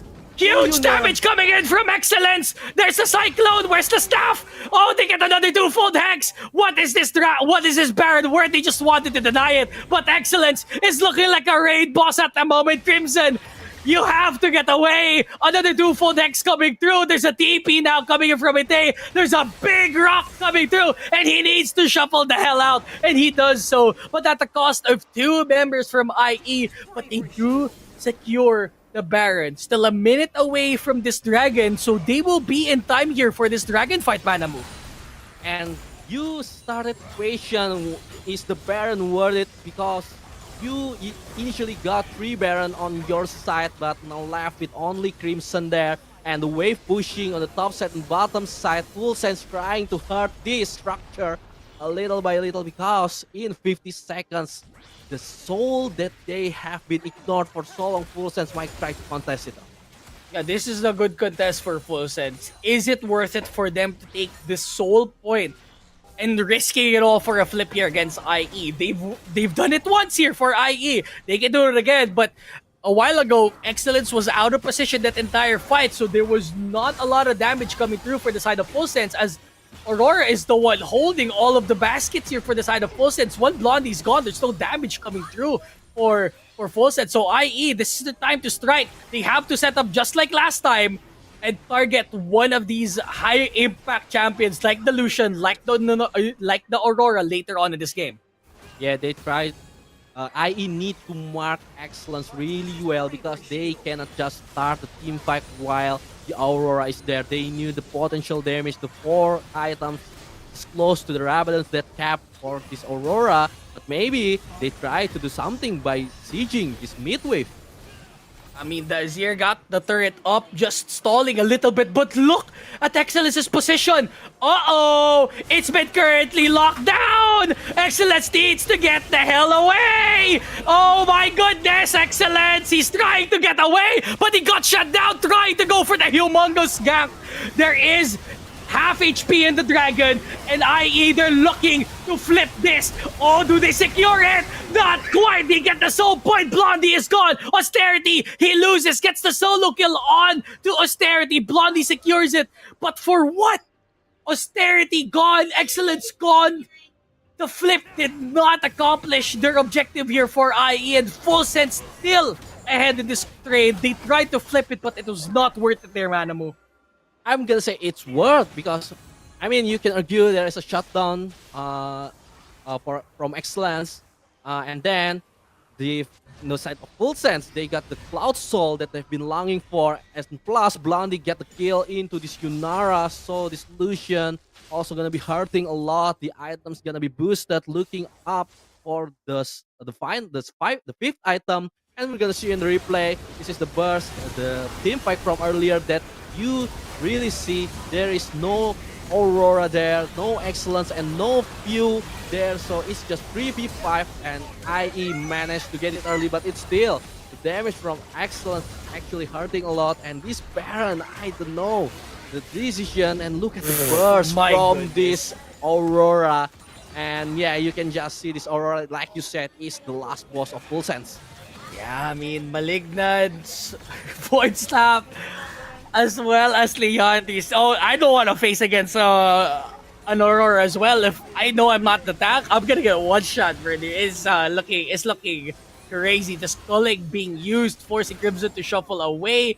Moves, tries to get the headbutt in, but there's no one around the area. Born this way. Oh, he might get Resonating Strike, but he does have the Guardian Angel. Just another lease of life, perhaps. Here comes Between Worlds. They baited Born this way away from this area. Moves, he's forcing himself way too deep. There's the shuffle coming through. They shut Few down. Where's Austerity? Oh, he's transcending oneself. Look, untouchable Shadow. Excellent shuts him down, but they need to secure the rest of the kills. They need to find Excellence. There's the Justice Punch. There's the Q. Double kill coming in from the side of Excellence. They get away, but beneath one's breath, it's a 2-4-2. And Full Sense, they're looking to be behind on HPs. I.e., they want to push this tier to third, but they don't have any minions to boot. Gain the off positioning from Few. The angle, we can see the angle, but it's not it because the Sunday's been there, giving an extra damage to this Lee Sin, just diving into 3 people with Cyclone and Paras Defense. So just really questionable, but Australia trying to catch the back line, and still there's a huge Galio on the backside. Just try to zone, just try to change CC this Yunara, and in the end it's 2-2 trade for both of sides. But IE, I think they managed to settle down a little bit. It can be worse for the side of Inferno Esports though. Yeah, this could be worse, but it's honestly being repaired here. 3k gold lead is not that far, and this was shades from this first game on day 2 group stage against Full Sense and IE. Full Sense can't seem to close this game out, and IE so resilient. In times like these, they know they're behind, they know they're playing catch up, so there's trying to be a nuisance the entire way through against Full Sense here. IE, Baron has spawned. Very crucial objective here. But there is a dragon about to spawn in about 2 minutes or so. So if they want to flip Baron for dragon, they should go for it. The culling being used, cancelled immediately by Blondie here. No culling for a couple of, for at least a minute here for the side of Blondies. They tried to get some gold in, at least level up the Austerity. Boost is so low. He pops his ultimate. And that's another ultimate gone for the side of IE. There's no free block now for moves here. He has to back away, and in time, the Baron is available. Falset's gonna try and go for it. Yeah, and there's no unbreakable from moves, so there's no really front line for IE, and I knew Full Sense already started this Baron. Born this way is gonna try to stall this. The Tidal Wave just try to zoning in. Born this way cannot seem to have access to this Baron, and they just gonna heist it. Full Sense with the Baron buff and 1 minute to half, 30 seconds into the Elder, and they maybe got the access to control these lanes. Yeah, I mean, it's so hard for them because if they go in, that's basically a flip now. That determines the entire game for IE. They don't want to risk it. They could have risked it a while ago, actually. I mean, it was so relatively low, but no flash for Born This Way there. The only time he could go in was probably a clone combo inside, but I know, he only needs to press the Justice Punch in order to knock him up. So now Elder will be spawning here. Perfect time for Full Sense to flip the script here. They want to take this game comfortably, and taking this Elder Dragon is one of the key components in order to win this first game out, Manamo. Yeah, and Full Sense actually got the leeway because they have the Baron buff, but it's in a team fight though. Oh, another team fight coming through. Born This Way is so low. Crimson gets absolutely destroyed by Excellence now. And it looks to be Raps for game number 1. Dominating the entire way through.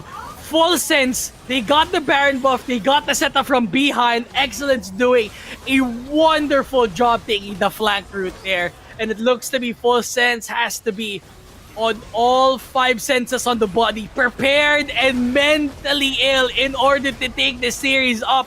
They take it 1-0 against IE for this best of 5. This time IE didn't manage to track down where the Aurora is, where Excellence is, and they got punished really hard with this 5-item builds Aurora. And overall, the team fight, both teams really close, but again, the access to backline, the CC that has been lacking from Inferno Esports really cost them a lot in this mid into the late game, and Blondie with the 44.7k damage really hurting, and I believe he already got GAs in the last team fight, so there is really no imminent danger to the side of Full Sense though. It was a point of no return, definitely, for IE there. They were playing catch up the whole time. You could see in the 35-minute mark, they were close to catching up, but in time, Full Sense, they got the Baron up, and they got the 5v5 team fight to win this out here, Manamu. But oh, that was game number 1. My goodness, I feel like there's more to come here, Manamu. You think so? Yeah, I think so. And let's talk to Abigail and Contra if they also think the same thing. So, analyst and host Abigail and Contra, take it away. Thank you so much, my lovely casters, Malabo and also Dropout Candy. Yes, both of us think the same, but that was a very strong early game presence from Full Sense, and it was snowballed, Inferno Esports until the end of the game. But I think that was beautifully executed most of the time by Full Sense. Yeah, there's so many brilliant instances where they call in for those fights. I mean, you look into their composition, they have hyper mobility in their kit where they could just basically move in and out those team fights, which makes things maybe a little bit more easy to execute and a little bit more straightforward as well. Whereas if you take a look at the rest of the members of Infinity Esports, their draft tells you that, hey, we're still going to have those big, insane team fights, but they scale better into the late game. So you can already see that at a certain point in time. I mean, just like what Doc mentioned early on, where they're already looking to close up some of all these gaps. They've been able to look for some of all these trades. But then again, that final fight was what really broke them. I mean, there was also a couple more instances where they did manage to snatch quite a few members out there, but Excellence literally played his perfect game. The only problem with this draft right now, I mean, overall, like, sure, you got the Alice that's try to negate any form of, like, first mover coming in from the side of Full Sense, but ideally, you kind of want somebody to be guarding this Aurora, and that's the problem where if you can't really land the Cyclone or even the Hip-Hop Pulverize on her, it's going to be really hard. She's just going to be dancing all around, so an Excellence did just that. Yup, Excellence presence is very strong in every single team fights that Full Sense pulled out, and it was also beautiful in an out team fight that pushed IE into more lost Contra. Yeah, and when we take a look at some of all the early scuffle, I think this was very beautifully managed for the side of Full Sense, where they didn't just fully corral to quickly secure all the grubs overall. They managed to poke and prod, and with a beautiful catch right here, we see the flash commitment that kind of propels excellence with the first blood. And then there's even more. You saw View try to also get another jump over on top side, but Crimson, he was super smooth on his Azir to make it out alive. And it was just all these form of back and forth that really went toe to toe. And you just see the back and forth that the members of FS did was layered perfectly. When one member gets caught out, they try to recommit again, and sometimes they try to see if they can also find a little bit more. So a lot of all these fights, they were down to the wire, but most of the time, as much as so many bodies drop, FS does get majority of the better trades. Yup, and not to mention how FS always managed to lead the game from the early game until the late game, no matter what IE did towards them. Yeah, like when we take a look at how they've been able to really put those members of IE into those forcible choke points, it's gonna be really hard for them to really get out of. And I think like one of the best instances was this fight here, when we take a look at this battle for the control over onto the course. It really felt like it is really back and forth. And this point of time, Itay pulled out a really amazing hero's entrance, and he's also securing that Atakan at the very same time. Made it absolutely valuable. And then you got the biggest pick out of all, View. The moment he caught Born this way in this area, they know that, hey, now it's going to be a 5 versus 4. They went in for that full collapse with full knowledge that they can just absolutely win it out. So it really boiled down to some of all these micromanagement of all these spells, as well as placement for the side of IE. I think like Infinity definitely has all these great ideas. It's just that their execution is a little bit more technical. As much as you saw, they had the Alistar try to go in for that kind of setup, but that response was perfect. Excellence View, they came in for the flank, and that's how they absolutely wrapped this one up. Yeah, because the FS just have lots of beautiful positionings during the team fight, but they also suffer shakiness from FS after the 30 minutes. Yeah, like overall, in the span of all these 30 minutes of play, you can already see that, you know, they're already bleeding out in goal. It is kind of hard for them to contest, but they still went on anyways. And I think what really salvaged the game was one instance where IE has been able to really secure, you know, the Baron for themselves by stealing away. And then you got this battle over a mid lane where they all got clumped up, and it was just the easy takings from that point onwards, because that Lucian was keeping the culling for a very important moment, and it was just a beautiful teamfight execution plan coming out of these members of Full Sense, just understanding what they really need to do in every situation when they were going for those objectives. And I think that was the biggest difference maker coming into this series.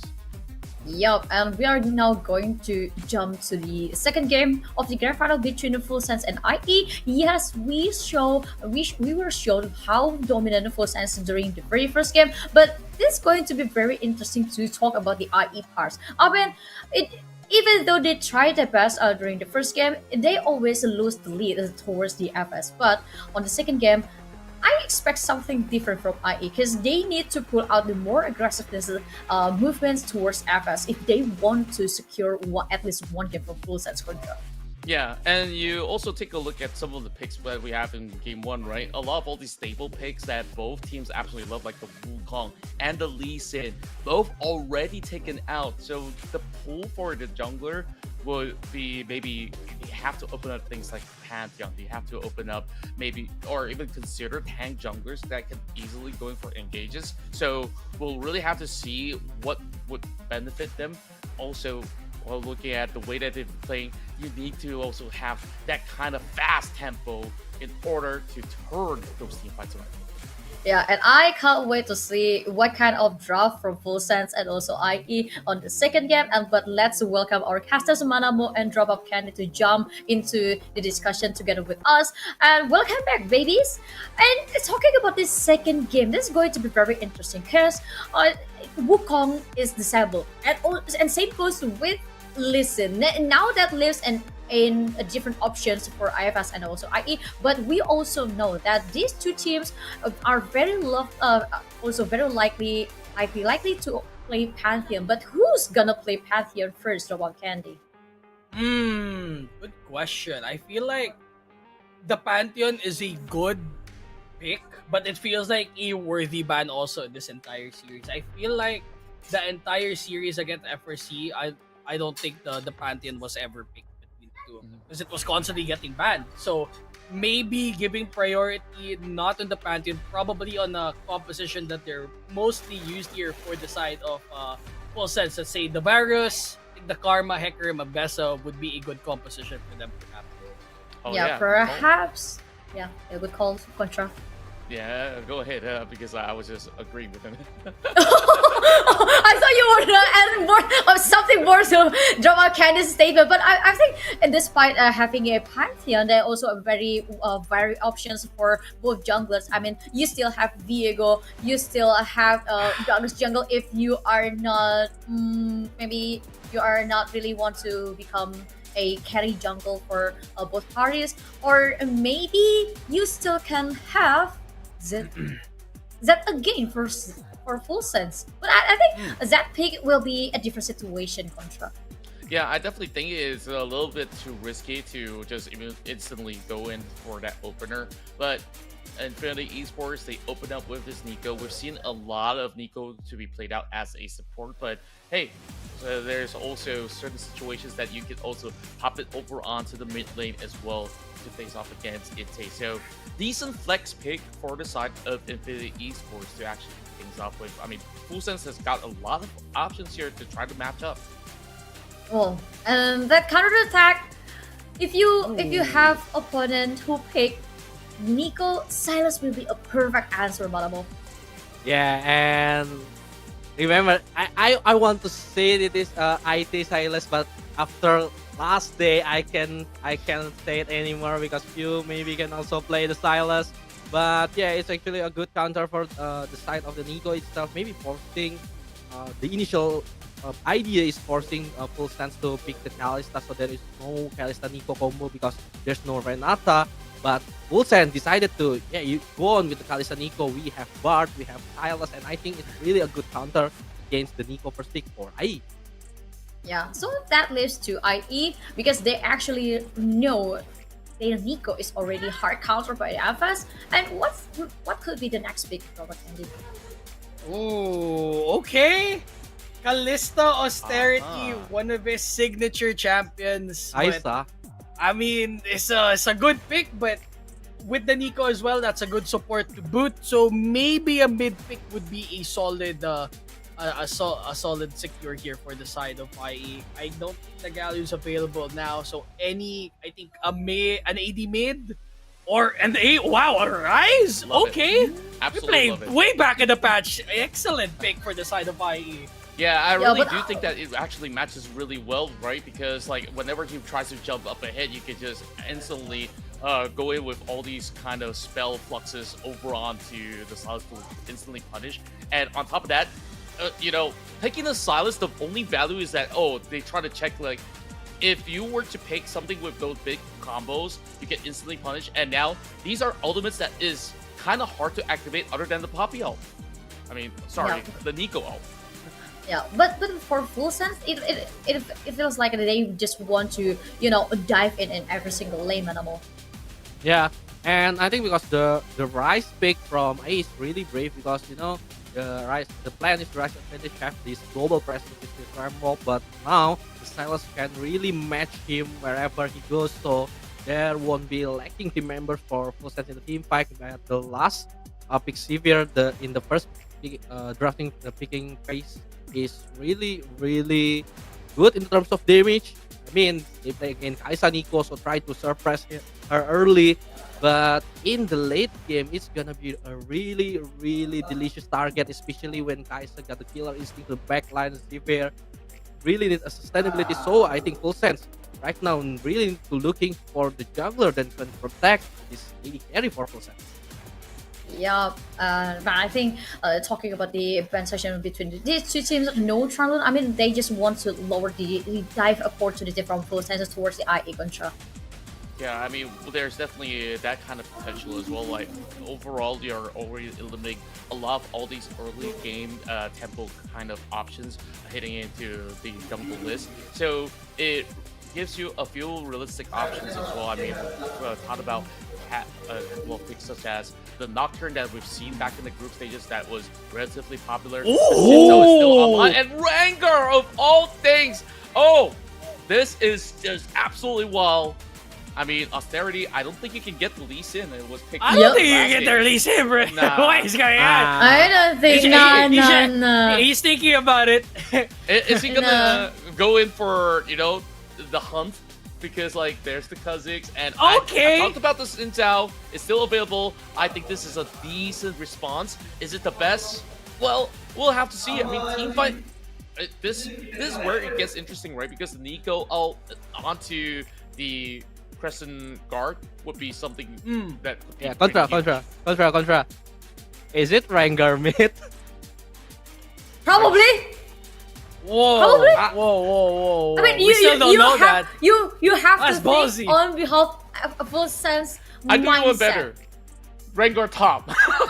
Oh, I think. That could be noise. Okay. That could be noise. But my Okay. main thing, Okay. I really hoping for excellence, and let's see how excellent this Irelia in excellence hand. Contra, what do you think between these two different kind of draft? Okay, we go matchup by matchup, right? Irelia, Gwen, I definitely do like the Irelia a little bit better on those skirmishes, but it is definitely daunting when you're going up against the Gwen when she's level 6 onwards. So they gotta be very mindful of that. And then when you talk about early tempo jungle, this is where you gotta take a look at this Rengar coming from the side of Full Sense, where, you know, most Rengars, if you don't really get the few couple of kills in the early game, he doesn't become that powerful as compared to what you want him to be. So he needs that crazy power spike, or else you might actually have a little struggle. But it's just telling you that they want to go for those big pickouts, especially when you combo that with a tempered fate. Yeah, but I always say something about Rengar on Indonesian broadcast and allow me to do so. So, in my opinion, and I think Manabo also think the same way, for Rengar, it's either he goes raw or... I wasn't expecting that at all. I was like, I thought he had like a great formula for us, and it's like, okay, we get you nonetheless. We get you. And that's gonna be interesting. I mean, this is the debut of Rengar as well, and so does for the Irelia on this LCP Wild Card Playoffs 2025, and especially in this grand final. So I think without any further ado, I would like to know what will happen between those two teams. So I'm gonna pass it to our casters, Madam and Drop of Candy. It's all yours, baby. Have fun.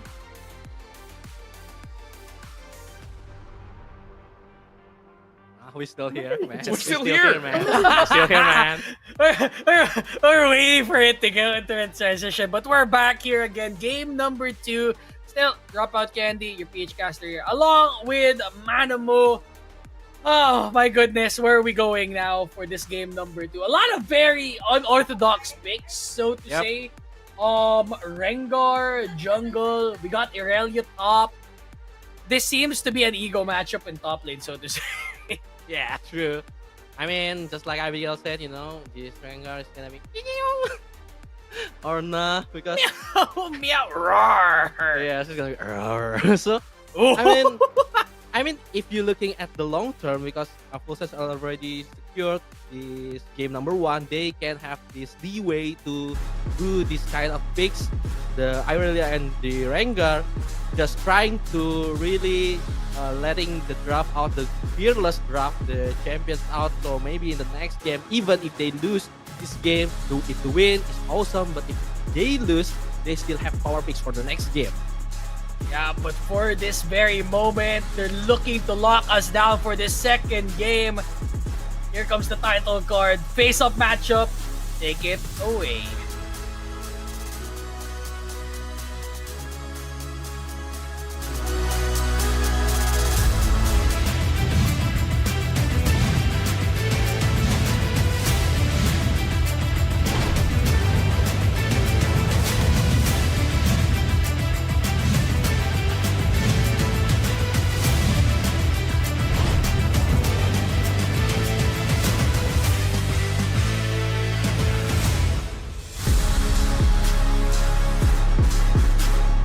Game number 2, back at it again. Summoner's Rift Wild Card Playoffs Grand Finals. Full Sense is up a game against Inferno Esports. This isn't their first time behind a 1-0 scoreline for Inferno. They're looking to tie up the series here, and for Full Sense, we want to bring this to a series point. So to say, but for now, let's see what adjustments IE can do now once they get into the second game, because they know they have to play around austerity here. Early game, it didn't work out for game number 1.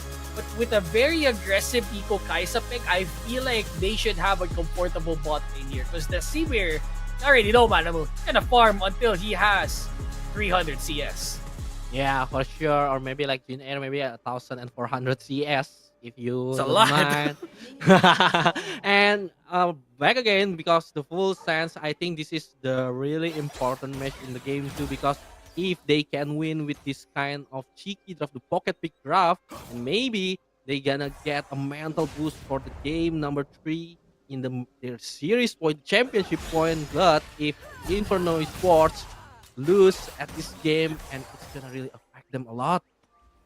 I mean, mental-wise, being down 0-2 is very hard to come back here, but the best of the best teams always come back from a 0-2, right? So, always time for them to adjust. But for now, aggressive lane looking like a while ago. They saw the kill bush in that bottom lane. Full Sense, they went aggressive just to deplete a lot of HP. And Crimson, now that he has advantage here in this Rage V melee matchup in mid, he's getting so much damage here against Itai. Yeah, in this mid lane, we saw how Crimson also got an advantage in the game number 1 using his Azir. So I think Ite really need to just get used to be on the weak side on the mid, but the trade in top and bot lane, it seems still really balanced between the two teams. Both of these teams, like, even way past in their fight here. Oh, Itai, good damage. Oh, gets the Q. Doesn't get the finisher here. Does he not respect the damage coming in from Crimson here? Ooh, sticky up. That should be AoE damage coming through from that mid lane, and Itai fortunately needs to go back here and has to give up some of the minions here on this top lane. And LGW for excellence too. This is a kill lane. Like, for both teams, they know that they're not gonna have that much HP, but oh, look at the root! Look at the auto attack! Oh, 1 HP! He was missing one more auto attack. That would have been so huge for Inferno Esports, but Full Sense, we got the luck of the draw this time. They got Riot Games on their side. Yeah, I can feel, the Crimson, the urge to flash auto attack, but I would flash too. Yeah, he afraid that Ite will respond it quickly with his own flash and got the turret aggro. So I think it's a wise decision from Crimson, but very early on, gets the wind becomes lightning, 3 Talon Strike. They risked it a little bit too much there. So jungler for the jungler, I feel like still a word for the side of IE as they take first blood, but for Full Sense, that's a kill onto Excellence. You don't want to be the one getting the buff here for the side of Excellence. Very excellent on this entrance here as Yu gets the Q up, and there was no HP for Moops to retaliate here. Another fight in mid, so to say. Gets the QE, doesn't get the E down, and for Itai, very healthy bot lane here. Austerity has to force himself to go back. Blondie has the Q. He's disrespecting the damage here. Oh! Outplay! Gets the boomerang, gets away safely. Okay! We are so back. Full sense. Meanwhile, I'm 100% not biased here, man. I'm just saying. Yeah, of course, but Doc, we've got a really Uh-oh. mini heart attack and moves. Oh no. Yeah, Fuse. Moves is gone. Oh, he's now Subsynchro. Ooh, gets the Q up. Gets to run away safely. Oh, he's in the bush though. Uh-oh. And he got stunned. Yep, it's over. Yep, there you go. A feat of warfare secured for the side of Full Sense.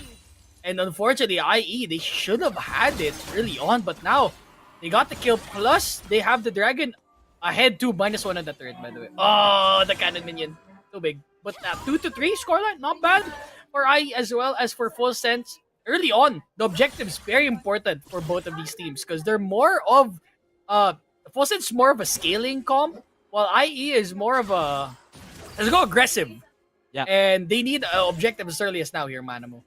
Yeah, and I think both of these teams really playing it the early game really well. They knew that for IE they cannot let Full Sense get the tempo in the early, and also Full Sense they knew they need to scale, they need to snowball the lead. So in terms of the top lane, LGW really cannot save, and again Yu Usaki, but the turret aggro was being a trade for IE and Full Sense, and the other side of the map, IE just securing themselves the first Drake of the game, Gemtech Drake in the game number 2. I mean, it's pretty good. The trade though, still advantage for the side of Full Sense, but objective-wise, IE seems to be ramping up. They need to at least play this CS game properly here, or else they're gonna have the same scenario from the last game where they're constantly being chased around there, playing catch up the entire time. They know that Moops is very behind in terms of the level here because he's been dead for like a couple of minutes. Fortunately, that kind of minion is gonna disappear once again, and Crimson doesn't have any semblance of mana here, so has to be careful against Itai on this mid lane. Yeah, and the problem is for the top side right now, Excellence is he got 2 kills, but really the CS that makes LGW can still keep up with this Irelia, and because the switching sides or the swap lane from the side of Inferno Esports is really gonna be hard for this Irelia, but at the bottom side, LGW is very low there. I mean, tries to get away. I mean, he does so successfully, but this is not a favorable matchup for LGW here. 2 ranged against 1 minute. Come on, bro. I mean, it's it's not the favorable matchup at all. And you can see Itai's around the area. He's about to get the Q combo, but oh my goodness, enough damage, solo kills. There's 3 people in the bot lane here, Manamu, and he manages to secure 1 kill amidst all of the trouble. yeah, and I think it's just a really mistiming magical journey from Yu Saki. We can see that Ite didn't want to take the portal with the Bard and just really trying to wrap around through the bush. And the damage, the turret aggro damage actually that helping LGW secure the kill into the Bard. And again, really close game, but we already see a lot of minor mistakes from both of these teams. Minor mistakes could turn into a fruitful harvest for some of these plays. IE securing grubs on this top lane, no contest at all as they're currently occupied on this top lane bot. Blondie is a bit stuck here, trying to go for needlework, but LJW gets away safely, and even diving inside this bot turret. Very confident plays by LJW early on as the Void Grubs being secured. Very proactive play for Inferno Esports here. It looks like Full Sense is playing passive now throughout this game, as again another ult being used. Crimson gets away safely. I mean, he does have phase rush, but there is Born This Way around the area. I don't think he's gonna try and commit for this play. Instead, though, Kingslayer, not much to go by here in Manamu. It looks like a very passive scenario in mid until now. There's just trading damage back and forth, you know. Yeah, and the problem is it's really different from game one where Full Sense got the access to this neutral objective. They got the first drag, they got the reset of growth, but in this game, the kill is equal.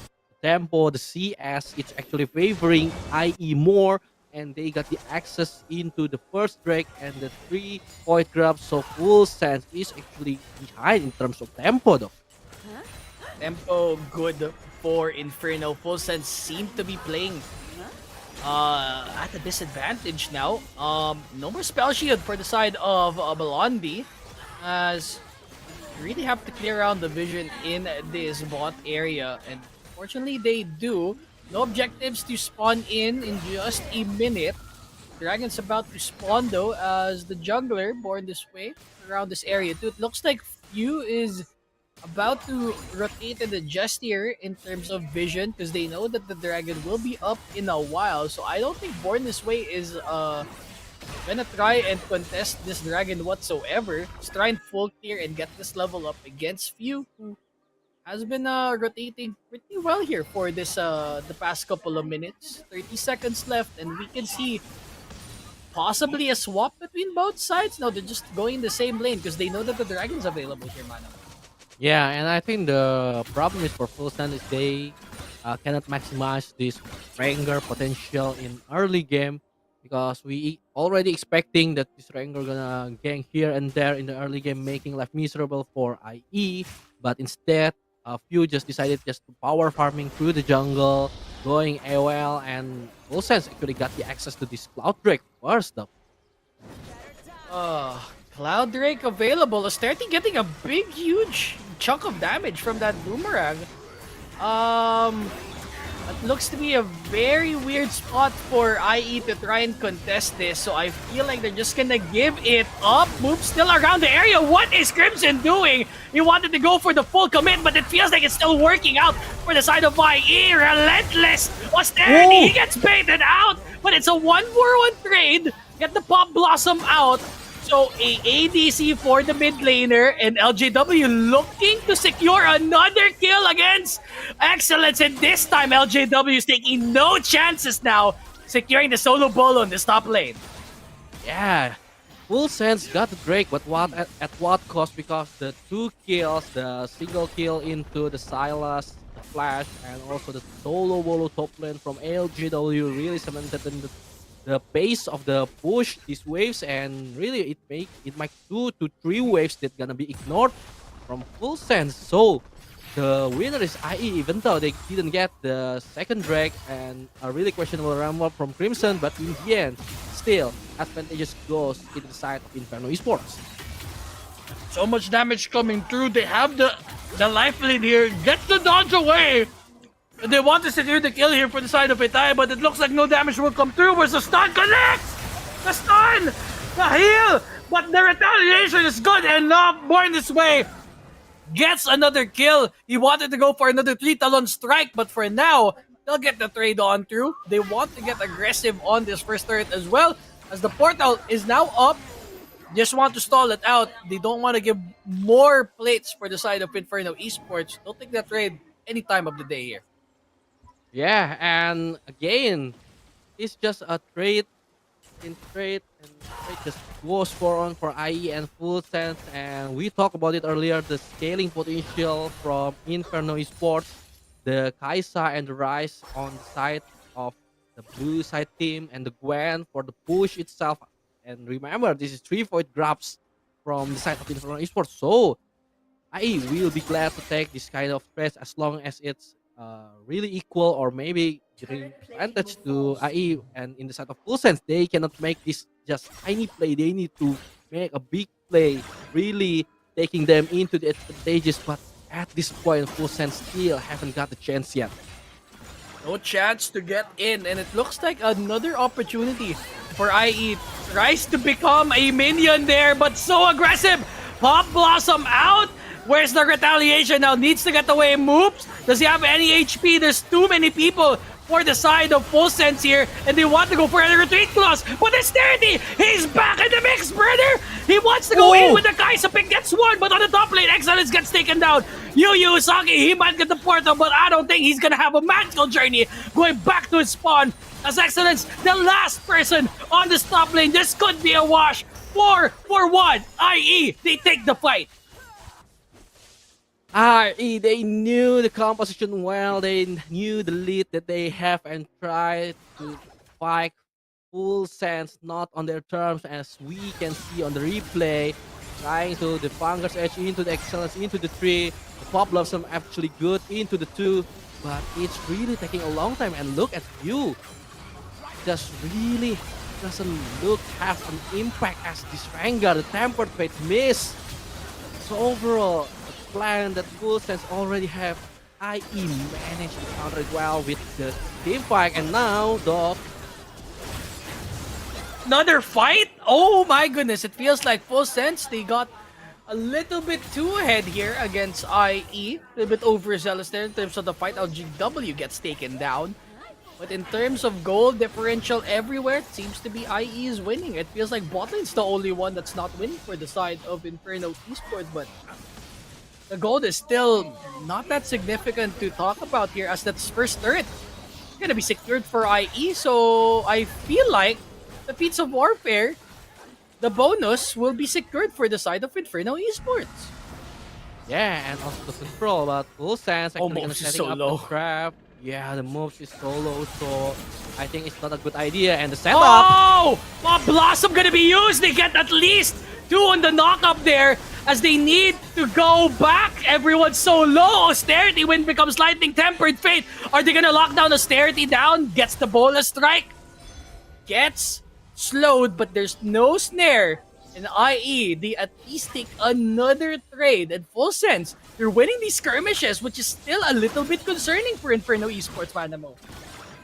Yeah, at least they still get the skirmish, but look at how many resources that need to be used by Full Sense just to get a 1 kill into the sport. So it's really, really still showing that Full Sense didn't have the damage yet into this Rengar, into this Irelia, and the bottom turret already been destroyed by the minions from Inferno Esports, and it's the Ocean Drag, the third drag of the game, and it's already been set up by Inferno Esports.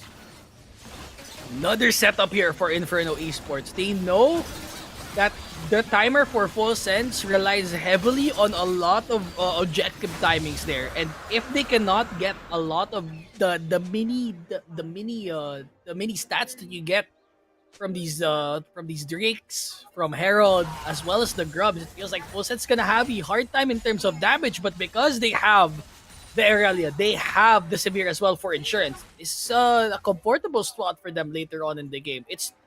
This gold lead is still very insignificant for them to worry about, but for Inferno, they have to keep the pressure available for this man. Yeah, especially because we talked about a lot about this Rengar pick from Full Sense. Later on, if they don't have the map control, they don't have the macro advantage, this Rengar really gonna be lacking, especially in team fight. Besides the counterpart born this way with the Xinjiao, we knew how sustained Xinjiao in the team fight.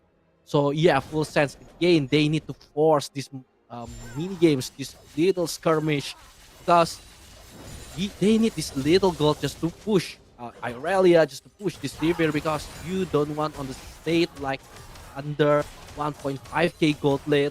They want the scaries to be half the peak. The third item at Severe that you mentioned is really getting close yet so far, and this Rift Herald just gonna open the map for Inferno Esports. Yeah, I mean, they need to get as much openings as possible here for the side of Inferno Esports, but in turn, Full Sense, they're trying to react in time. Austerity, very aggressive it seems, as they're trying to chase them down, gets the dodge away. Where is the follow-up? Austerity going for the solo kill as Blondie goes out of position. Few is gone and dusted and needs to get the hell away. IE taking the skirmish to another level, as this top turret halfway through is already gone. So good in terms of objectives and good in terms of just holding that mid turn. They don't want to give that up at all, Manamo. Yeah, and this is not looking good for the size or full sense. It's just like they forcing every chance they saw, and IE because they have a better item, a better setup, a better drop. I could say for the chain CC setup to respond to counter every engage that full sense try. It's really hard, for full sense trying to try to get these little advantages, and hey, they just can play really safe. Just they don't need to make this really big play, trying to invade or something because they need to farm as a Kaisa and Rise. Yeah, that's the problem now for Silas. He has so many abilities that he could have stolen, but he can't steal everything, right? There's a TP, you really have to think what ultimate you have to take now if you're the Silas. Do you want global presence? Do you want the aggression? Do you want the knock up? That's so many things that you have in your plate here for Itai, and it's not been working out here for the past couple of minutes here. Inferno looking like a death push is underway for the side of Full Sense, but no one's around the area.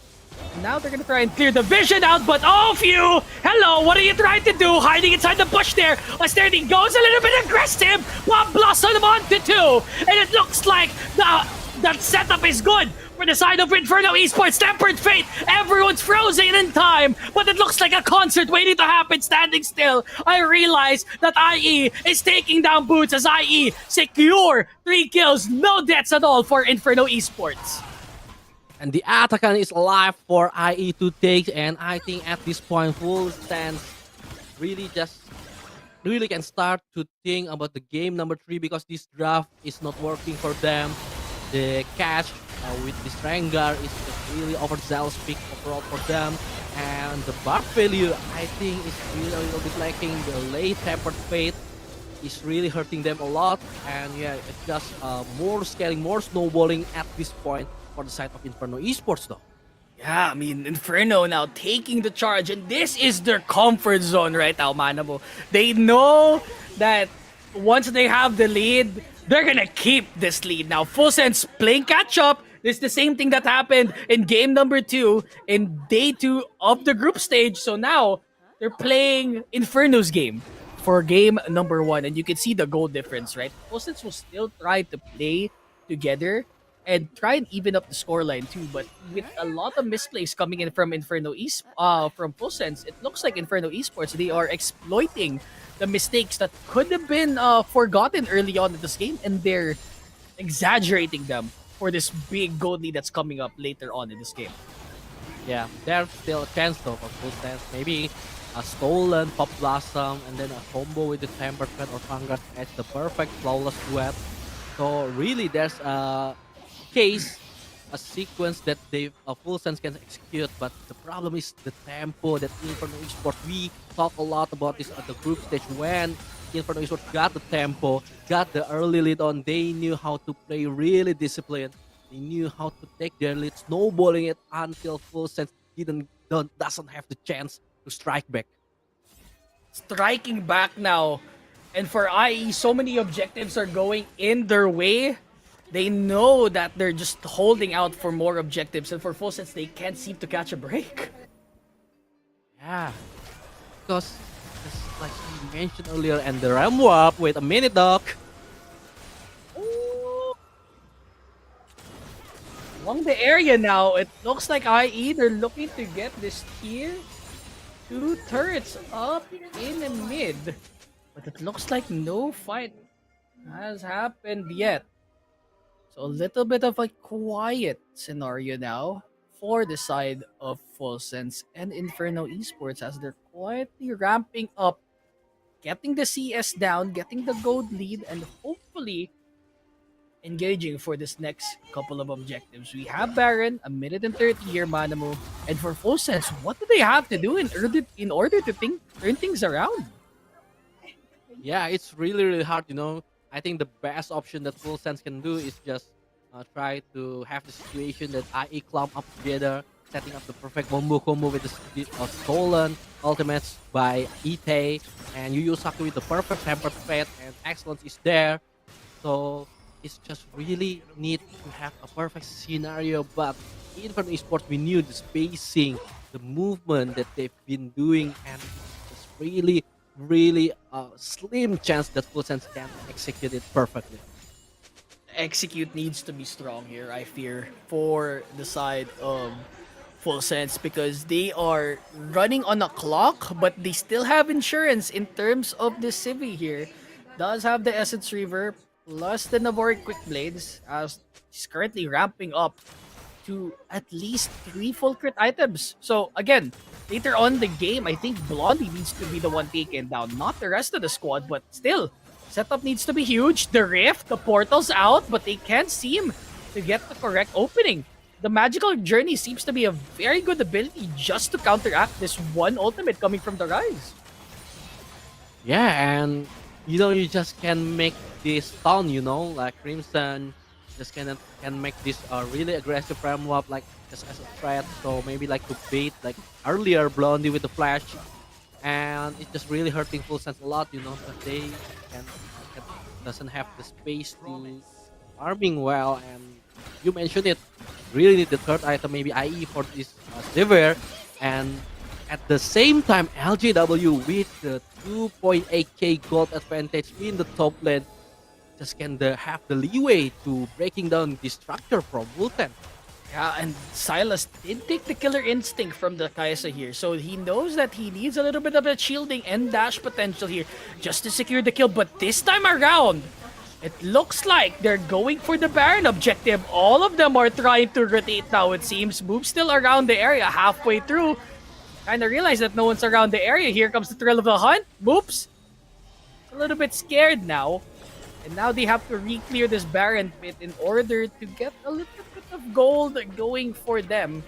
Looks like they wasted Full Sense's time here, and it looks to be another flow state for the next couple of minutes. This Dragon's about to be up, and IE, they're looking primed to get this objective. I think Soul is a great objective for IE to take. If Full Sense take this Baron, I think it's fine. Yeah, I think for the long term, ideally IE doesn't want to give to Full Sense, but Full Sense can just try to force the Baron, try IE to team fight Baron, because IE, in a way, they can just give this Ocean. It's just a second Drake for the side of the Full Sense, and Ite with the stolen Pop Blossom and use it really early, so there's no more setup tools for these upcoming objectives in the 30-second in form of the Ocean Soul for Inferno Esports. Oh, Inferno.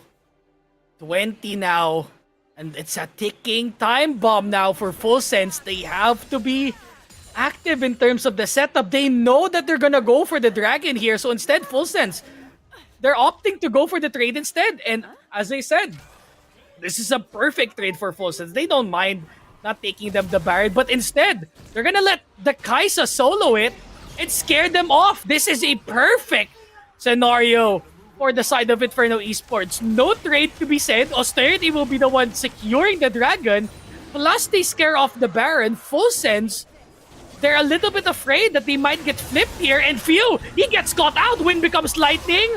Audacious charge, but no one gets hit as of yet. Killer Instinct. Austerity goes huge. He's currently the one getting ulted here by the side of Excellence, but it does get countered. He dodges it away and feels around the area, not getting the kill. He gets a dash from the Proto Belt. Pop Blossom lands, and the LJW on a killing spree, and they're looking to end this game right here, right now. Ace for the side of Inferno Esports, and a very dominant showing for game number 2 for Inferno Esports. Red hot at center. I don't think Inferno Esports going down without a fight. They're not the team that was there for day 2 play on group stage, and they're looking to get the series tied up 1-1 against Full Sense. Full Sense overcooked a little bit with their draft, and they got punished really hard by Inferno Esports from the beginning to the end. Inferno Esports just got a best of read into their draft. They executed perfectly. They knew who to shut down in this game number 2, which is the excellence and view, making them cannot make this flashy play, the aggressive early that they wanted. And yeah, it just gonna make it really, really spicy in this grand final, Doc. They know that that entire game really relied on all of their picks to come out balling, and they 100% delivered there. LJW being the man of the house in this top lane.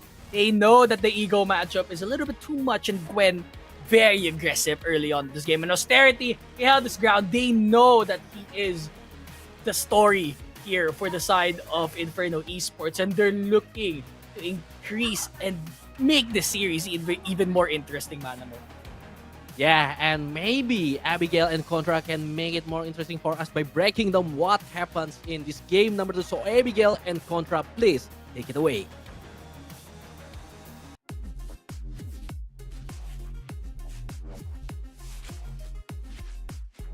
Well, whoopsie daisy. Abby, I'm afraid that you might have muted yourself. Okay, you gotta start all over again.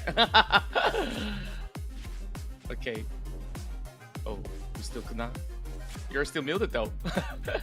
You gotta double check. I mean, overall, it's been fantastic series between the two, but like the caster said, I mean, they have been able to find a way to really shut down Excellence as well as the jungler of the side of FS in order to really benefit in all these lane matchups. From Inferno Esports because they just have a very strong early game presence and duels with their drafts.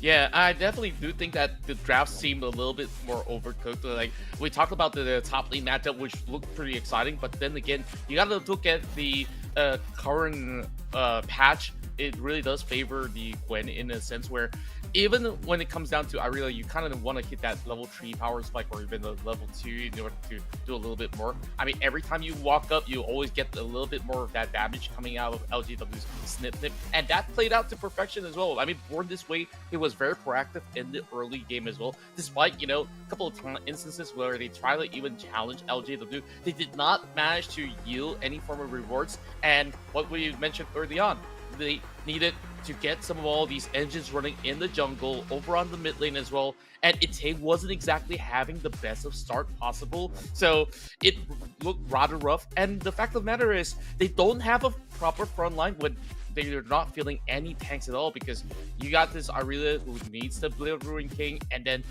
it could not really even make up the Starrux in time.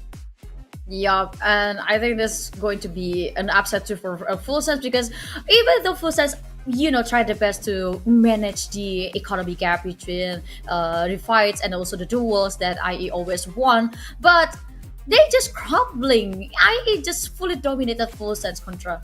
Yeah, and like overall, we saw the prowess of all these individual brilliances coming from Austerity, and then you got LJW that held his ground. This is the best we've seen out of LJW. And then when it comes down to all these contests for objectives, i.e. whether if they gain it or if not, they will look for those kind of team fights, and you can see that in the form of execution of team fights, it looks to be a lot more steady. And to me, this fight itself, they already won that Vision War with this perfect funnel into the jungle where they've got purely clipped out. That Vanguard's edge didn't matter all too much because they've been able to really have that death ball set so deep into their side of the map.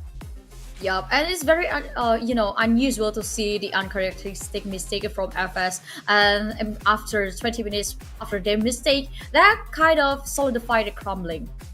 Yeah, and overall, like when it comes down to that late game execution, you saw there was so many instances where they tried to play just like how they used to do, and that Pop Blossom was so potent that you could see that it really zones them out.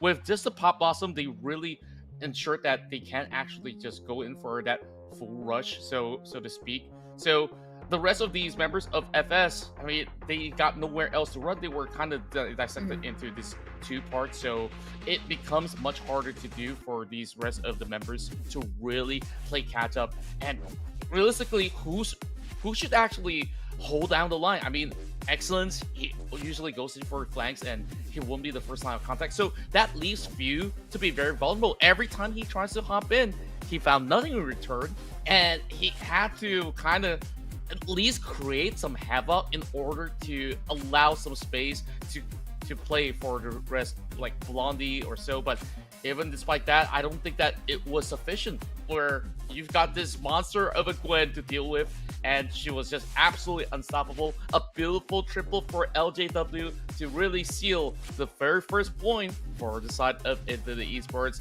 And hey, this series about to really got everyone super excited, because we get at least 4 games into this matchup.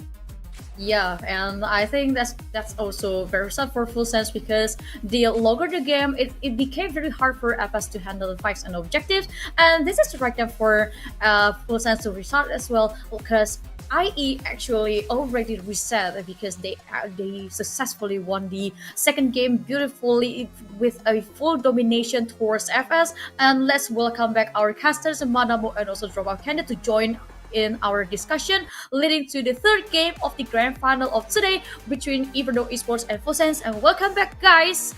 That was a very, beautiful play from Gwen, aka LJW. Irelia's debut seems like, have no any spotlight towards her, Manabo. Nah, overcooked. Yeah. Just overcooked, Overcooked. Crazy. Yeah. I mean, and also it also applied to a Rengar pick as well, because I don't feel like the Rengar's presence really that aggressive instead of the sense of picking from IE.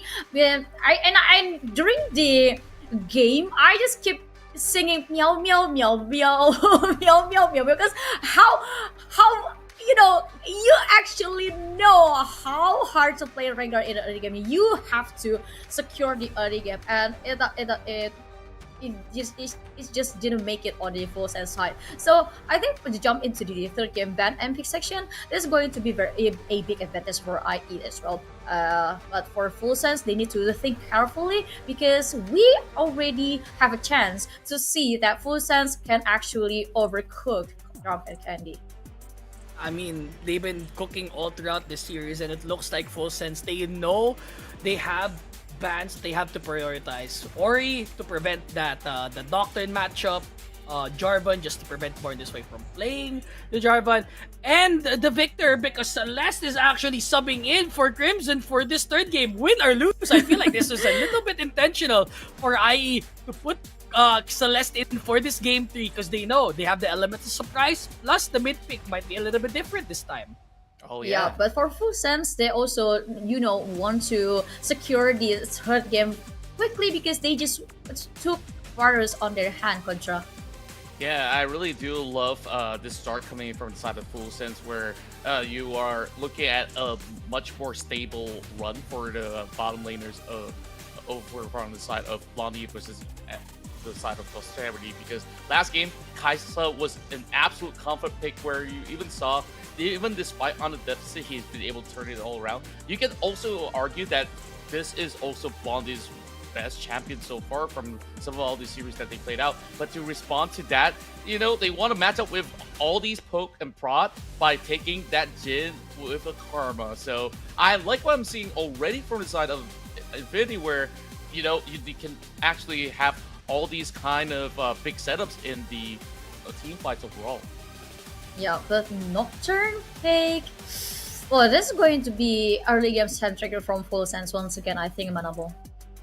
Yeah, and I'm really surprised that Talia get left out this far, because Talia is such a power pick, such a priority for the first pick on both sides, and they just left it. And the Skarner pick, I think it really makes sense, because if you want to play this kind of mid lane like Yone, you need like a follow-up wombo combo. You can impel follow-up with the ulti from this Yone, maybe the chain of corruption. So in terms of CC, Full Sense already got it covered.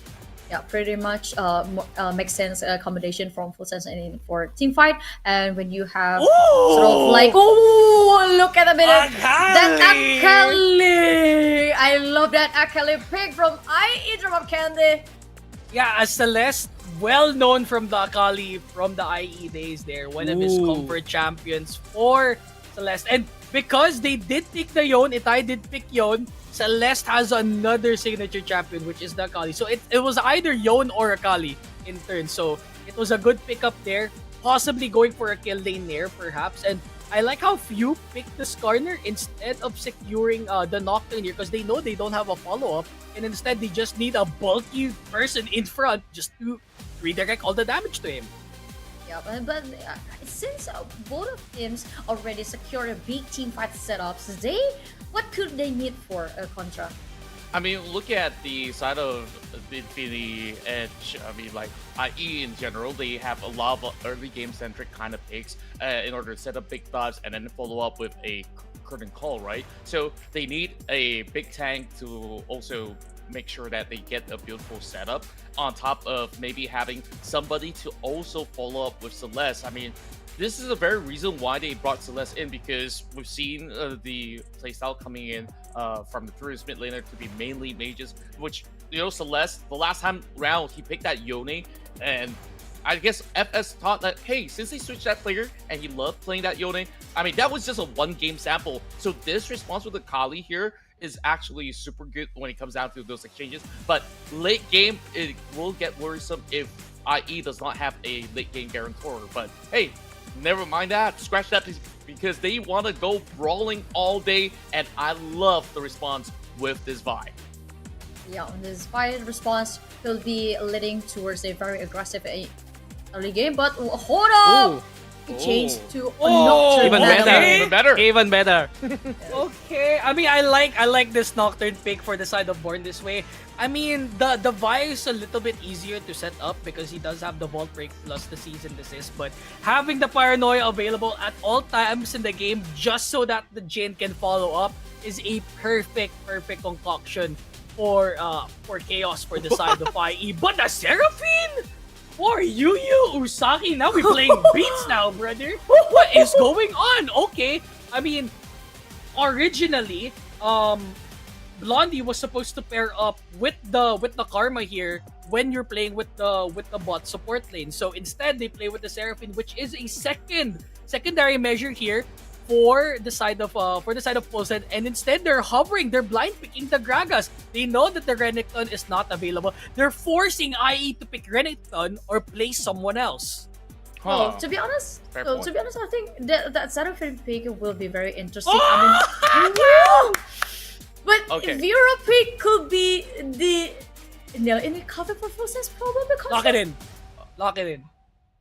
All right. Oh my All god. right, we got it. oh my Okay. god. This game is either going to be ultra epic for the side of IE, where they're just going to go on full on stop, or if it goes neutral, it will be really scary for the late game. I mean, take a look at this. I mean, in terms of crowd control, you would say that it is a little lacking as compared to Full Sense, right? Where Full Sense, they say, you know what? I challenge you to a 5v5, no matter the cost. Whereas with the Fiora, it says it's okay. Late game, I can actually go for slight lane pushes. I can pressure the map, whereas I get my Nocturne to also back me up with the Paranoia, and if anything worse happens, you've always got Celeste to also cover ground. So it's high risk, high reward, but I kind of like where this is going. I hope that is not another case of being overcooked though. Yeah, Full Sense indeed has a respectful team fight powers with this kind of drop, but IE does have a very solid options to how they want to close the game or how they want to play the tempo of the game. But I think this is a very, interesting matchup between these two teams, aka IE and also Full Sense, and I cannot be patient enough to see what will happen on the third game between those two teams. So I'm gonna pass it to our casters, Barabo and Dropa. Can you please? It's all yours. Take it. Take my energy. I've currently taken all the energy from Contra, from Abigail. Yes, Doc. Manamo. We're eating good tonight. We're eating good tonight. I'm eating it up, and it's looking good, brother. Manamo, Full Sense versus IE. Celeste is now subbed in for Crimson here for game number 3, and it looks to be one of his signature picks as well. He is not letting this opportunity go away. There's not a lot of games remaining for this best of 5. He's making sure that he is putting his mark here for this grand finals, and we know this matchup is gonna be a banger. Fiora Gragas, Skarner Nocturne, Akali Yon, and the Jin Varus, as well as that Karma Seraphine. It's gonna be one heck of a matchup. We're gonna see the intro right now.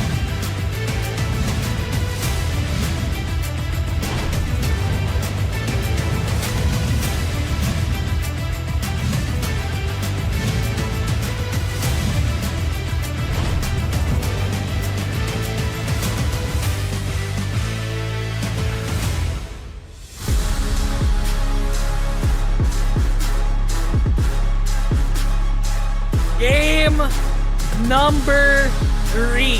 All tied up here in Summoner's Rift Wildcard Playoffs Grand Finals. This isn't looking like a sweep, brother, but it might be looking like a brawl coming through in all sides of the Rift. Let's see if IE can take it to match point, or will Full Sense recover from that Game 2 madness and put themselves into match point here, Manamu.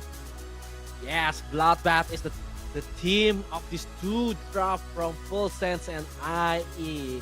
We can expect some skirmish from early on until the late game. There's a Fiora, and also the two Enchanter on the bottom lane will make it more spicy on the bottom lane by the trace of the spells. So yeah, and the mid lane with the Yon and Akali, just like we mentioned on the game number 2, there's a difference between a melee versus range matchup, but this times it's gonna be equal. So I think the most important thing in Full Sense and IE right now is the proactivity of the Skarner and the Nocturne. We knew Nocturne needs the paranoia, the level 6 is really important for him, but the Skarner actually got a leeway from the early. And look at the trade though. Do you see Austerity? He knows this matchup. He's been dodging left all of the skills. He was like the kid playing dodgeball, like with the handkerchief in the courtyard. Yeah, that's him right now. He's trying to dodge everything, and it looks like it's really working out here early on. And this matchup is looking intense, man. If you guys have any information here for the side of LGW is a Fiora 1 trick. This is his top 1 champion. So you know he got something cooking if this is an ego matchup in the top lane, Manamo. Yeah, you mentioned about the Akali from Celeste earlier, and now the information about the LGW's Fiora and Blondie looking low, really low. Oh, so and low! That's why you drink your pot, boys and girls. Yes, sir. Inhale that potion into your veins, and you need it now. For Austerity, though, very aggressive. Few is around the area, but I don't think this should warrant Austerity to get the kill here. Somehow he's telling Few, hey, I got you. You should probably go away and do something else, bro. Yeah, it's just really a good early game. We saw right here on the game 3 in the grand final of LCP's wildcard, and look at the engage from Few hitting up a little bit of the wall, but look at this potential team fight here. Not a team fight, but it looks to be a reaction between Born This Way and Co. They know that they want to at least stall out Born This Way's level to level 6. So an early blue buff secured here for the side of Few. Gives him a little bit of time to scurry around and at least collect some kills before the chaos begins with Born This Way's paranoia. Yeah, that's why that Full Sense trying to really emphasize the aggressiveness from the early game, not wanting to give IE equal state until the level 6 that you mentioned, the ultimate, and Born This Way try to gang in the mid lane. Oh my goodness, I was in the middle of getting something else, but here comes the charge! Born This Way, very low in HP, but gets to live another day here, Manamo.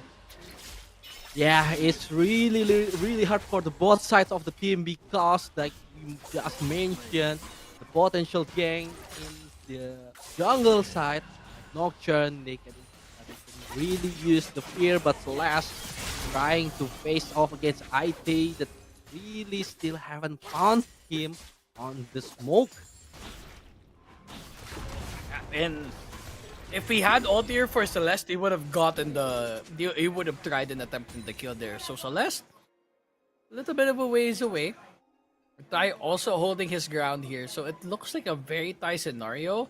But in terms of gold, it feels like IE has a little bit of an advantage here. So early backs, Nocturne's around the area now. So Dragon should be available in a few seconds. So we see moves around the area already getting early vision. And this is good for IE. They know that one of the weaknesses they had, their pain points from that game number 1, was the lack of vision that they provided and the timings in terms of these objectives. So now they're trying to be as proactive as possible, making sure that the jungler has an easier time making it work.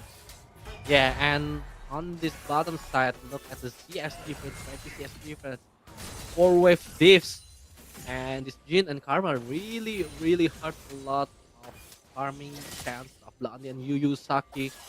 The mid lane slightly on the lead from Ite, but Celeste just he knew he just need to survive and board this way, coming again and try to burst Ite. The E connects, and of course it's level gonna be 6? dangerous because it's still level 5 yet from Celeste.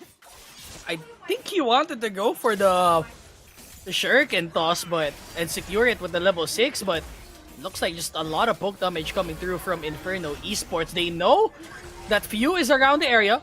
4v4. Fate Shield available for Itai, as well as the skewer coming in from Few. Trying to get the toss here for Few. I don't think he has ultimate available. Looks to be the entrance coming in. Where's the shuriken toss? Gets the secured kill for the side of Celeste, and he's looking like a ninja. And he's attacking in all fronts. 2 kills for Celeste. And for IE, that's a very excellent kill. A bunch of kills plus the Dragon to boot to start this game out. Yeah, and the perfect execution. Double times to get double kill.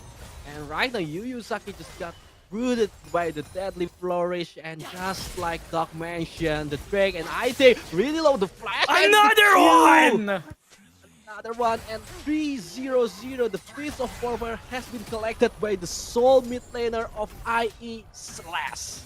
Oh my god. Celeste with 3 kills, and he's playing an assassin. Oh, you better watch out here, Mr. Manimo.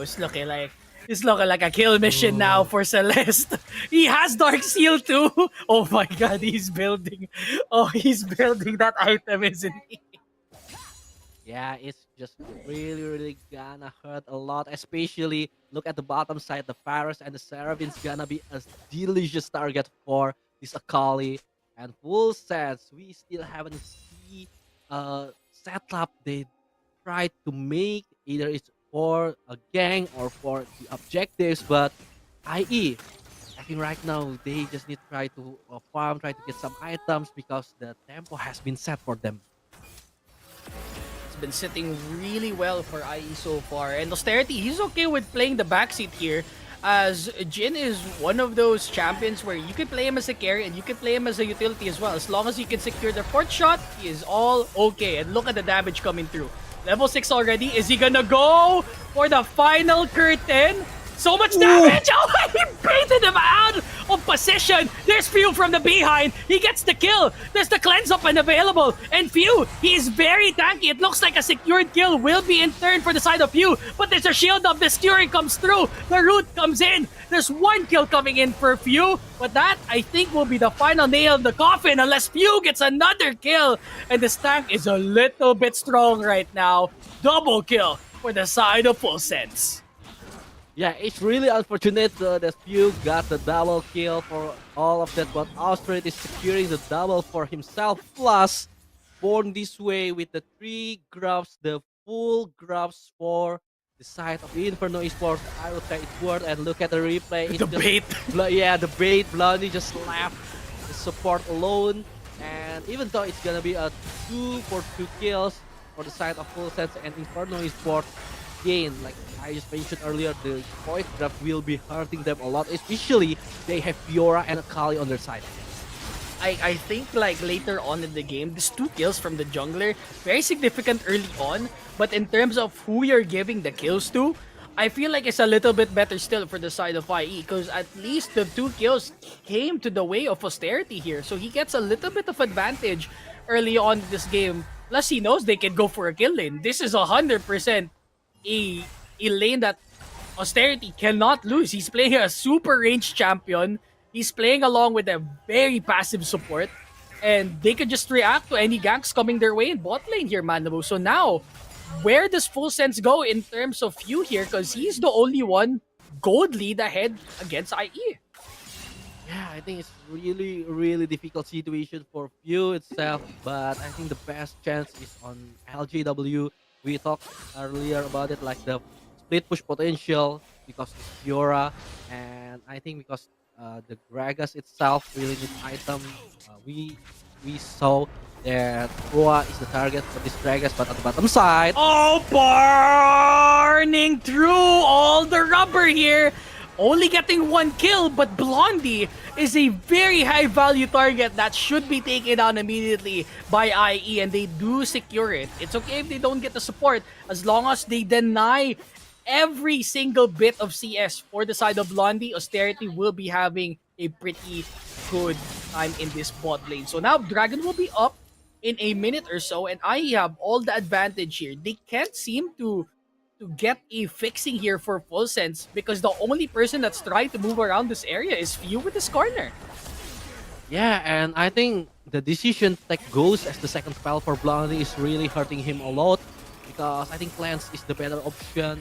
While you see the Chain CC from the Karma and the Deadly Flourish from the Jhin and Nocturne on the way. So yeah, Blondie really has not really given a chance to farm, and there's no top lane either because Excellence knew that he needs to zone this Fiora itself. So yeah, it's gonna be a really hellish early game for the Varus on the side of Full Sense. Yeah, Full Sense is, I mean, this is a bot side lane for the side of Full Sense. They know they have to play around this bottom area, but because all of the kills are on IE's way, they're trying to pivot on the top lane, but they cannot kill this Fiora. Against the Gragas, who is playing a little bit of that tank area, playing Catalyst, so I'm most expecting, I think that's a Rod of Ages? Yep. Yeah, it's Or a Rod of Angle. Ages for the Gragas, so he doesn't really have that much damage as of yet. So, IE, prime chance for them to take this early game because we talked about it a while ago with Contra and Co. Their main objective for IE, balls to the wall, skirmish. If they can't get a kill, they don't have advantage. They seem to be lowered on that cooldown in terms of knock-up, but for Celeste and Co, they can't seem to get locked down. What happened there? You saw the lockdown coming in from the side of Blondie. It looks like the follow-up is coming through. Where's the paranoia? Not quite. No damage coming through. There's no ultimate coming from Blondie as well. So this is a comfortable Dragon take for the side of Inferno Esports. Yeah, I think it's a little bit overzealous from both sides of the teams, and really Yu Yu Saki late with the E passive to change CC the Celeste, but also Austerity with the curtain call just to zone both of the players of Full Sense away from this Dragon, and again Inferno Esports with control of this Dragon stacking and Infernal Soul. What we have for this third game. Oh, and no. Looking at the side FIE, you don't want to give this lineup Infernal Soul, Doc. Yeah, Full Sense. Not the luck of the draw that they were hoping for. They could have expected at least a Cloud Soul for the side of IE. But I think Cloud Soul is even even good still for the side of IE because Jhin exists, right? Celeste exists.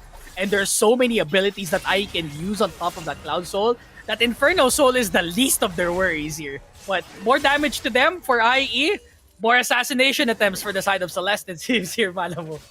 Yeah, I mean, just look at the karma, the mantra Q with the Infernal Soul. It will be hurting them a lot. And yeah, the Fiora, the Kali that you mentioned, and it's just really setting up Full Sense for the worst. Just like we cannot let them stack, but Celeste on the bot side.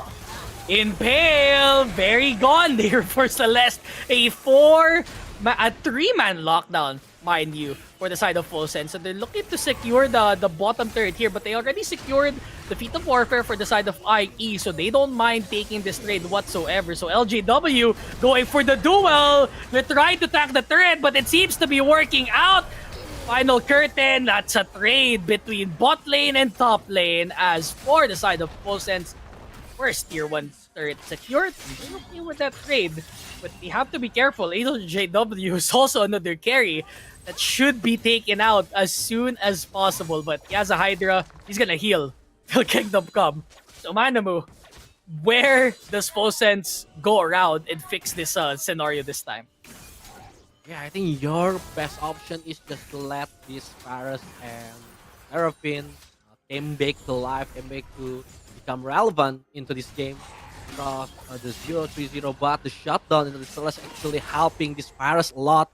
Still, no first item for this Paras yet, but for Inferno Esports, they got an option. They got still excellence to these Gragas and Rift Heralds on the menu. They can try to open up the mid lane, and it's just gonna getting really worse from there because map control for Infernal Drake, the Infernal Soul Point on the 2.5 minutes. So Full Sense, they just really need to try to maintain their at least the vision on their own jungle. From bad to worse now for Full Sense. Two games in a row that they've played from behind, and I think it's been a problem for most of these teams. They know that they can play well once they have a lead. The challenge really goes like, how do you win when you're behind, right? I mean, for IE a while ago, game number 1, they showed us how they played with a deficit. They still lost, but it was still a close loss. Full Sense, we hadn't seen them play the long con in terms of, playing from behind, because IE very dominant in all sides of the front, securing the game in almost like less than 25 minutes there. So this third game looks to be another challenge for Full Sense. They have a lot of the key champions that you could honestly ask for, the Yon plus the Varus as well as the Skarner, but a lot of errors coming through, and it looks to be a fatal mistake later on in this game. We see the Dragon will be spawning in almost a minute, and this is an objective that Full Sense needs to go towards to Manamu. Yeah, 1 minute, and the Rift Herald is on the side of Born this way. You just can put this down maybe in the 30 seconds before the Infernal Drake spawn, or maybe a little bit closer to that, and Full Sense already sensing it that they wanted to contest this, and they tried to initiate the charm! Oh, Born this way, he's still alive! How is he not getting killed? He got locked out so long! With the paranoia coming out, Celeste looking to go for the deadly players, perfect execution, but here comes the Smoke Shroud. He's still around the areas, the final curtain, looking to get the final shot here, but no kills coming through. There's still the Dragon to come out as the Herald spawns for the side of IE. They want to stall this mid turret as much as possible, but there is a Fate Seal coming for the side of it. They get 1 kill down, and the turret is down for the count, and they can't seem to secure this Dragon as of yet. Full Sense should be the one securing it, but LGW is looking to chase them down, stalling perhaps, but there is the stun, the parry, and they're stalling. They're wasting time. The Dragon's still available. They should just get the Dragon, but it looks to be they want to force this. They want to be back in the game, and Born this way needs to go for the retreat clause. The turret is still under siege. They're getting so many hits down. The Shuriken clause, misplay for the side of Celeste. He tried to flash out, but the misplay gets heard. Austerity's back in track, but LGW will be trying to go for this case instead. But whoops, has to go back. Austerity still around the area. Born this way. Where's the paranoia? Is it available? Is it not? Trying to go for the steal. He does fail. And it feels like Full Sense, they're back in the game. They get the Infernal Dragon and all points bulletin. So many kills for the side of Full Sense. And IE seem to be miscommunicating here at this very moment. The overextension for side of Inferno Esports. They saw Full Sense trying to push the issue, but the problem is there's still Fate Sealed on the hand of IT, and positioning is a little bit off for the side of Austerity. That blown up really, really quick.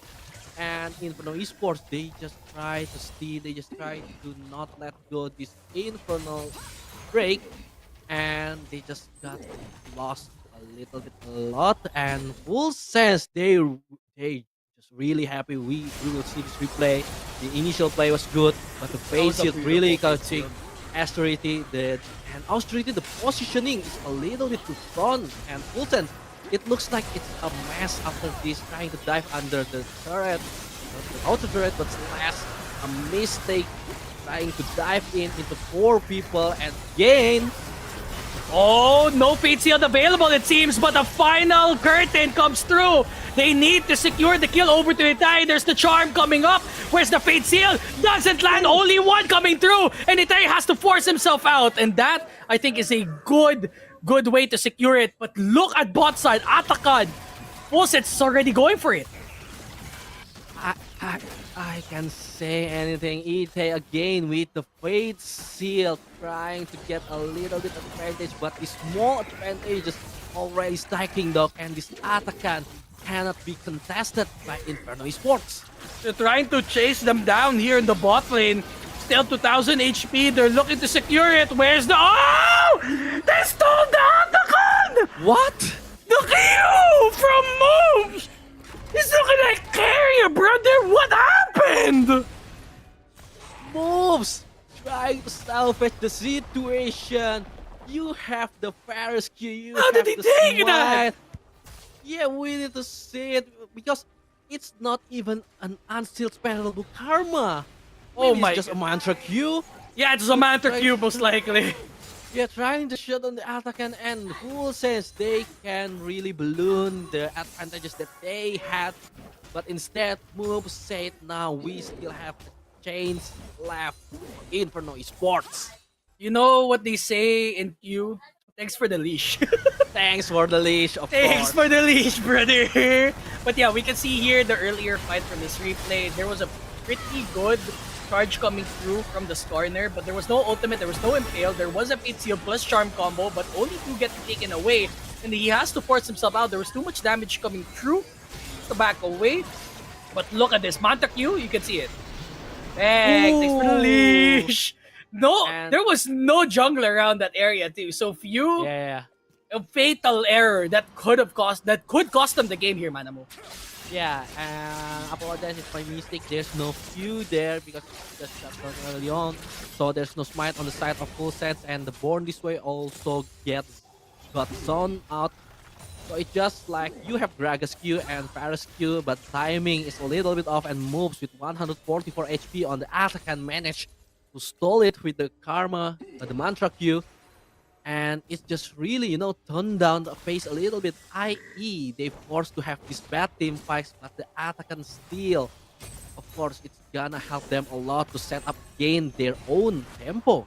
I mean, they lost the tempo early on, and they're looking to get it back. I mean, they've been constantly in consonance the entire time through, and it looks like it's a siege here on this bot turret, but I don't think they should go for it. They're flipping a little bit too much. They force themselves to get out of the scenario. LJW, spell heavy on the parry. The impale currently erased through. There's only one getting caught here. For the side of that fate seal, Moves is the one getting taken down. LGW needs to get a retreat clause. Where's the shuriken toss? Oh, Yu around the area still, but there's only one kill getting taken out here. Austerity looking to go for the final curtain. Everyone needs to be together here. It looks to be no one's still gonna be getting killed for now on. Yep, only one. In full sense, they'll take the one kill. But i.e., they're glad it didn't go worse. Yeah, it can really got worse from there. Because again, on the terms of the close range, you really didn't want to play the close range, and LGW got scanned. IT tried to found it, and this Inferno, the stacking actually began for side of full sense stuff. Full sense stacking now. The Dragon, very important for Inferno Esports. They need to be around this area. Everyone's around here now. Yu doesn't have him impaled, but he does have the charge coming through. Where's Celeste?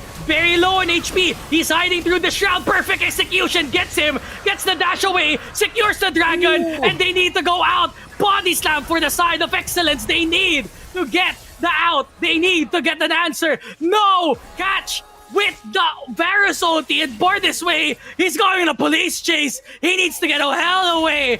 But I don't think he's gonna get away anytime soon. But, I mean, I'd say worth 1000%. Board this way, securing the dragon for Inferno Esports.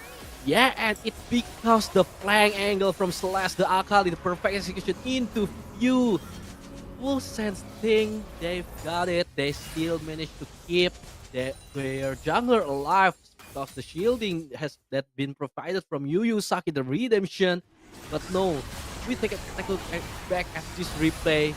Yu been inside of this break pit, and Celeste just waiting for the perfect angle for the execution, and without a smite from the side of the full sense. Yeah, and no more steal this time with the Varus Q, and yeah, it's really worth it. Born this way, it's actually a 1-for-1 trade plus soul point on the side of Inferno Esports.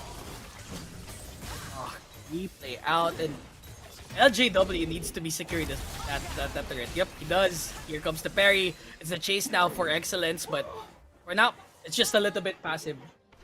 Crazy. Okay, it's still a tie ball game still. You can see the kill very close between the two of them, but LJW looks to be the one egoing this time. But in terms of golden objectives, it's still going in IE's way, man. Yeah, and we mentioned it earlier, the potential of split pushing from LJW, 2.3k gold lead, and it's all because of this 50 CS gold lead and the turret that he has been taking on this whole game though.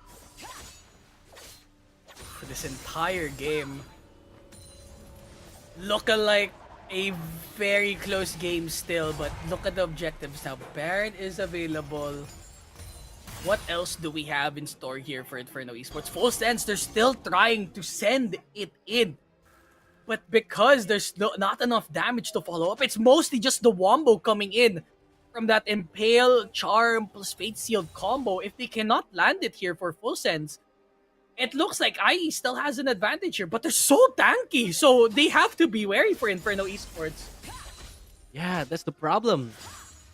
Skarner already getting the second item, the Unending Despair, and Gragas also getting the second item. So yeah, the tankiness from these two front line of Full sense countered by IE, who plays full damage all into damage for the 5 players. So yeah, this Inferno Soul is gonna be important in 2 minutes, but Full sense, they knew they can play it front to back. They have the front line tankiness, but damage wise, the Yone also started to get second eye from the Virus, and overall the sustain plus the sustainability that provided by the Seraphine and IE, I don't think 5v5 is the team that you want to take on, because the assassination is really strong on the side of IE. They can just manage to pull Full sense into the team fight, while LJW starting to attack the side of lanes of the Full sense.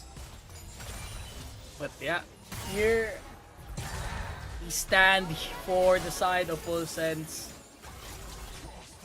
Let's see if they can get another answer here. Full sense, they're just looking for a pick. It's been working out for them still. The past couple of skirmishes been excellent so far. I.e., they just need a solid team fight to secure this Baron. But it seems to be the grand challenge. All hits connect for LGW. You saw how fast it was for the proc? My goodness! Yeah. That would have been 100-0 if it was someone squishy. Yeah, and it just a stun from the riposte, I believe, from LGW, and then the grand challenge has just been proc really fast, as like Doc said. Third HP, I think 25%, 20% of the HP been taken down for excellence, but he still got his TP yet. So 30 seconds into the important Inferno Soul for Inferno Esports. If they got this, they really got a huge advantage to peel these tanks from Full sense, or they can trade it for the Baron. And they don't want to flip it. That's the thing for IE. So they're just looking for the perfect way to set up a stage for something else. The dragon is spawning in 10 seconds here. LGW is egoing the whole way through, and LGW needs a whole lot of assistance here. No ultimate for the Varus, as they're gonna try and go for the Baron instead. The LGW did his job. He's gonna back away and potentially just TP, but the rest of the team is coming now.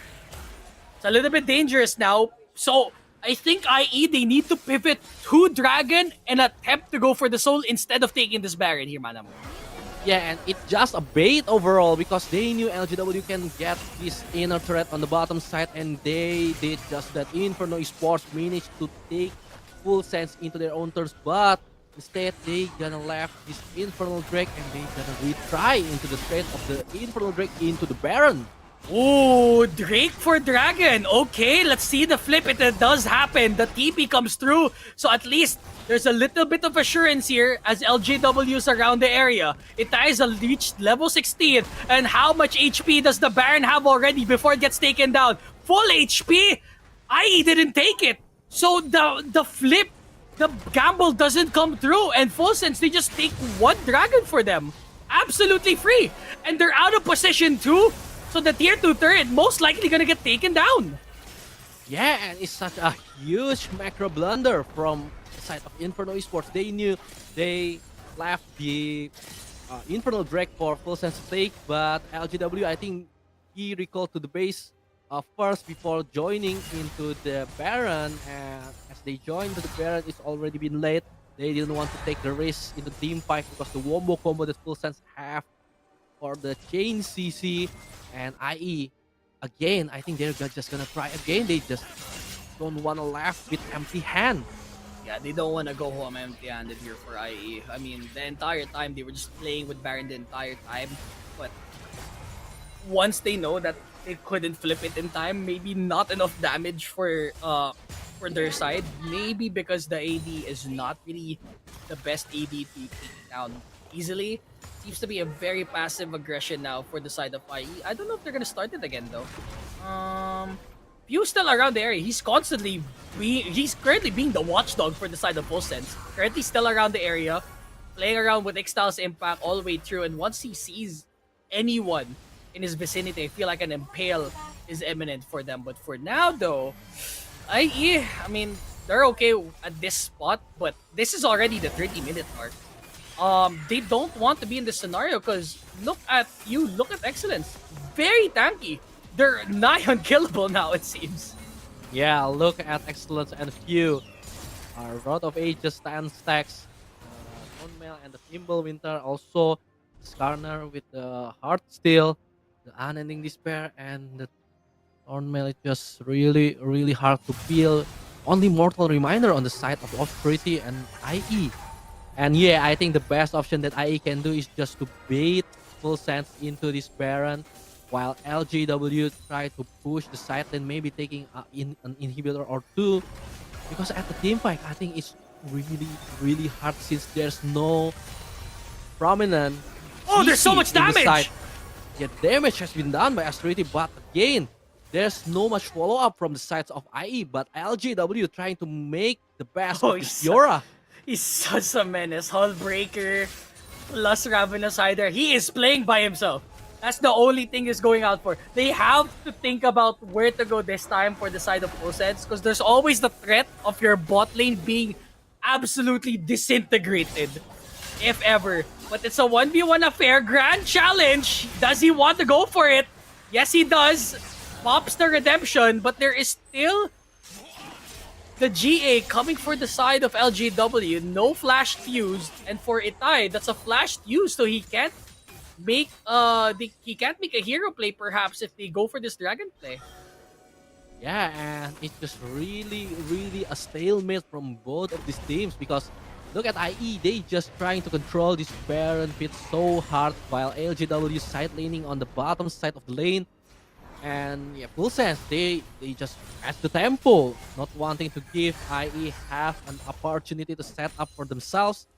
And with the item that has been made for this both of teams, 4,000 gold leads of course on the side of IE, but that's all on LGW, and LGW is not even there for Inferno Esports to take the team fight. Team fight. it's a very obvious sign that IE they opted to go for the scale game instead of going very aggressive.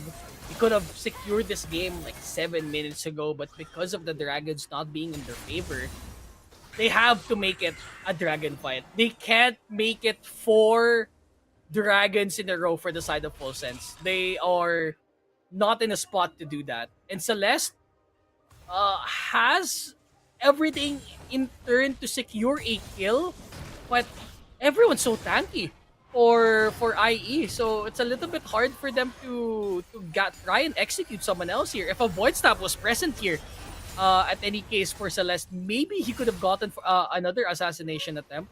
But for now, 7 seconds left. Dragon nowhere to be seen for IE here, as IE they opt to go for another Dragon play, Baron play. Yeah, and I said, yeah, it's still soul point, so it doesn't matter. And the cast and Full Sense trying to fight this. This is so risky! Oh, paranoia coming in! Where's Full Sense right now? Itai is so far away, and LJW needs to be the one to fight it back. But the TP is a little bit too late for them, as IE, they shut them down, they get the Baron play instead, and they were looking for this angle the entire time through, but Itai gets one more shutdown. Does he have one more in him? Not quite, as IE secured the ace, and they're looking to push towards the base. As what we mentioned, Doc, LGW is not present on the team fight except this one, and look how much damage that he provided. And there's a push, a lane, 29 seconds, 21 seconds on the Blondie, the earliest, and I think IE got a shot, got a chance to push this to the end. Is this over? This is a very decisive push if they do, but LJW exists. I forgot he can do that. There's a resurrection coming through. Where is Blondie? They need to take it down now, or else it might be over. But IE, look at the secure game number 3 in a decisive Baron play. 2-1. IE is on match point. LJW, this carries, this Fiora really be a pain in the neck for the side of Full Sense. They just ignore it for so long, and the moment he joins the team fight, it's already over for the side of Full Sense, Doc. Full Sense, they were trying to play this Dragon Soul play the entire time, but IE, that was a ploy the entire time. They were looking like sheep's and wolves clothing. And they were like, hey, what's up, guys? There's a Baron here. You guys want to try and fight? And Itai was the only person out of position there because he was soloing Dragon the entire time. Good in the damage for IE. They knew they couldn't let it go there. They couldn't make them wait any longer. And that Baron play really decided that game 3 win, Mr. Manamu. Yeah, and I think we're gonna pass it to Abigail and Contra to break down the state game number 3. So Abigail and Contra, please take it away. Thank you so much for all of the casters, Marabo, and also Dropout Candy. I mean, that was a very intense third game between Inferno Esports and also Full Sense. I mean, the early of the game was Celeste and also the show, and that was executed beautifully, Contra. Yeah, it really was, and despite, some of all these instances in the early game for Full Sense to try to stall the advancement of the Nocturne from hitting that level 6 spike, didn't really pay off all too well, because these laners coming in from the side of IE, they were impeccable. I mean, you got a couple of all these kills running for the side of Celeste. She's snowballing already, and then on the bottom lane, we saw an amazing duke up between both sides where they are going for pokes and prods, and eventually they had Australia ready to make the calls happen. And I really think that this whole game is about who makes the better shot calls, right?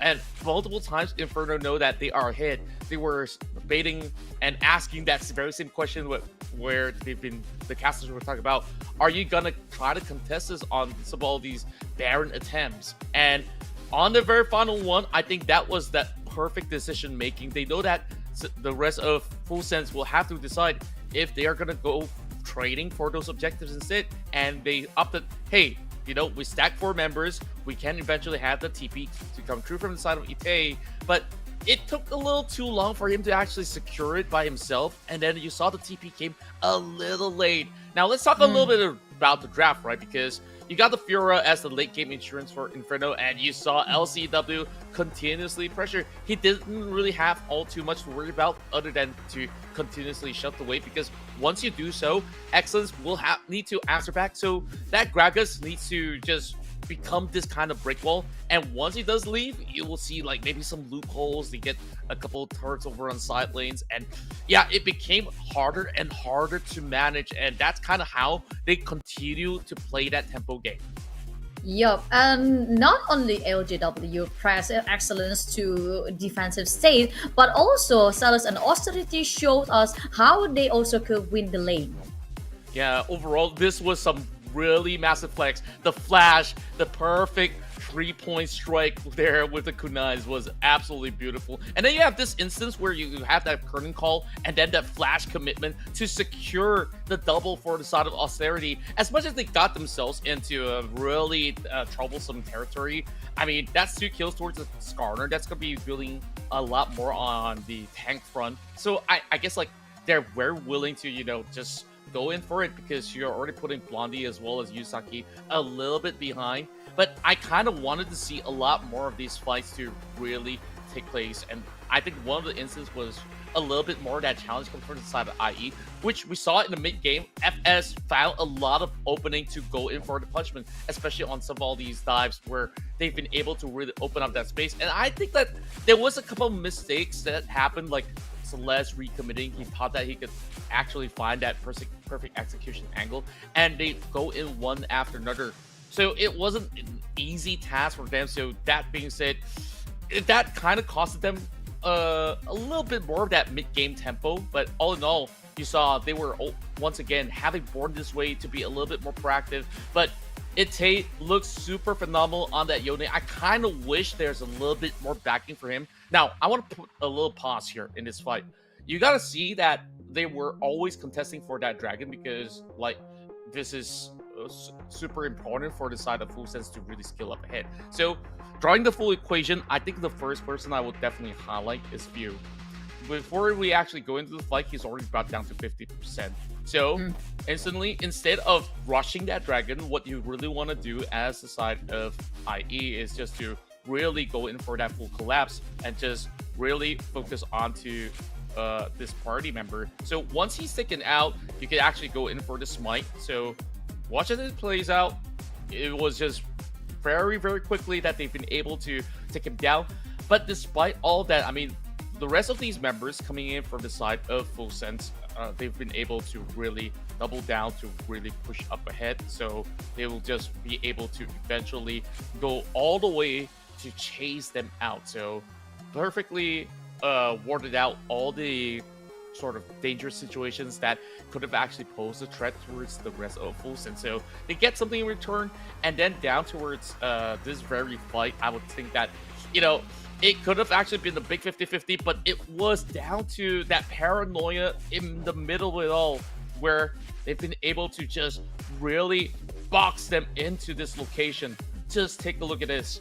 And then you have 2 of these members who are absolutely free to actually go in for a lot of all these really free picking. And if you were to actually take a look further into this play right here, where there's just so much more that they had to handle. And then the problem was, yeah, that TP came a little bit late.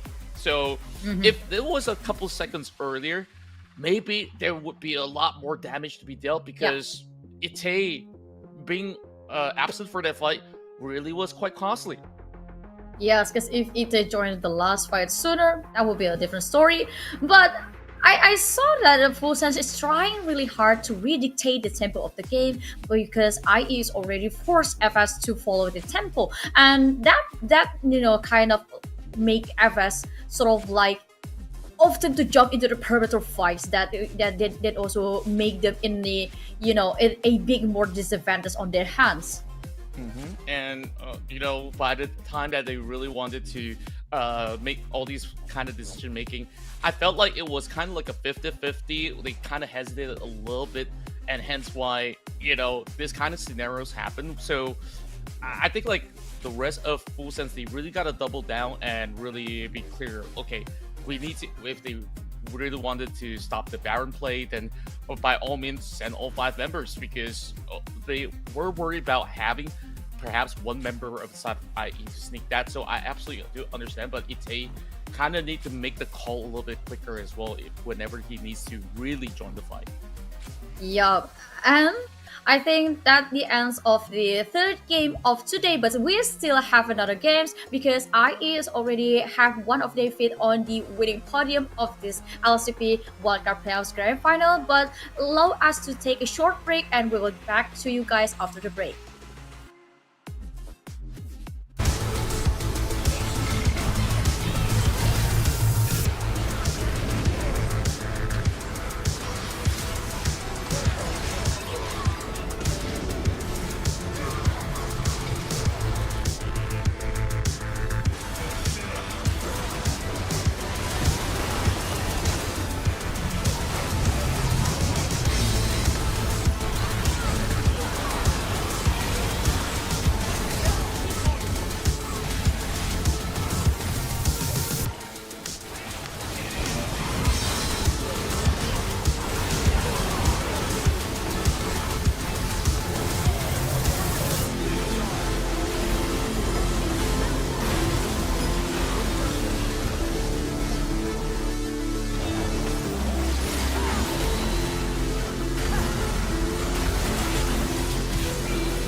The blossoms fall, and the black rose rises. Do you feel like the heroes of this story? Coming to save the day. You're pawns in a game that's already been decided. You will fight, as good soldiers do. I will seal you away once more. Your age has passed, Darkin. Stay buried.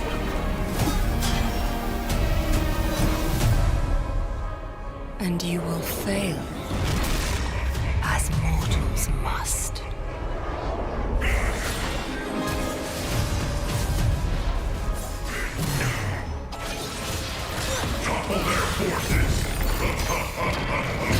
Your course was doomed the moment you left Demacia.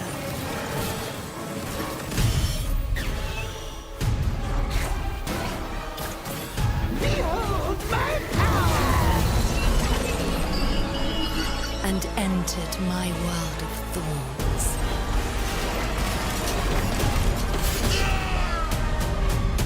Make your final stand and see how your story ends.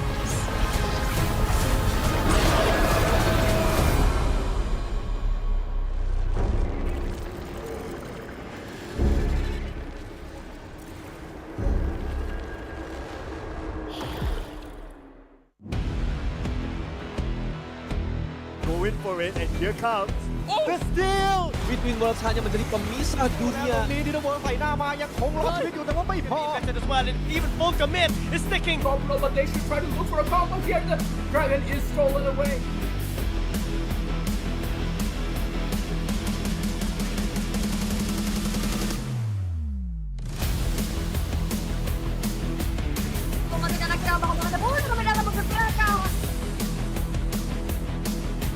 Yes, but the damage is gonna be enough. W just pick up Kratos.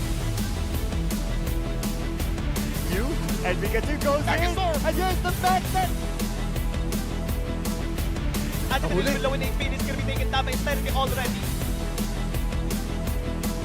มันเรื่องตรงนี้เด็กพูดไปเรียบร้อยชิปเปอร์ดันเข้ามาฮอตรอปชาโด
Welcome back, Summoners, to the LCP Wild Card Playoffs 2025 Grand Final. Back with me, Abigail, your host, Contra, your analyst, and Manamo, also Dropout Candy as your casters. And we are going to continue the match between Inferno Esports versus FS, aka Full Sense. And now we are going to jump into the fourth game between these two teams, and the third game was beautifully executed by IE. I mean, the one that I want to really highlight is the Fiora from LJW. I mean, he doesn't care. He didn't need to really care about anything except money and turret drop it handy.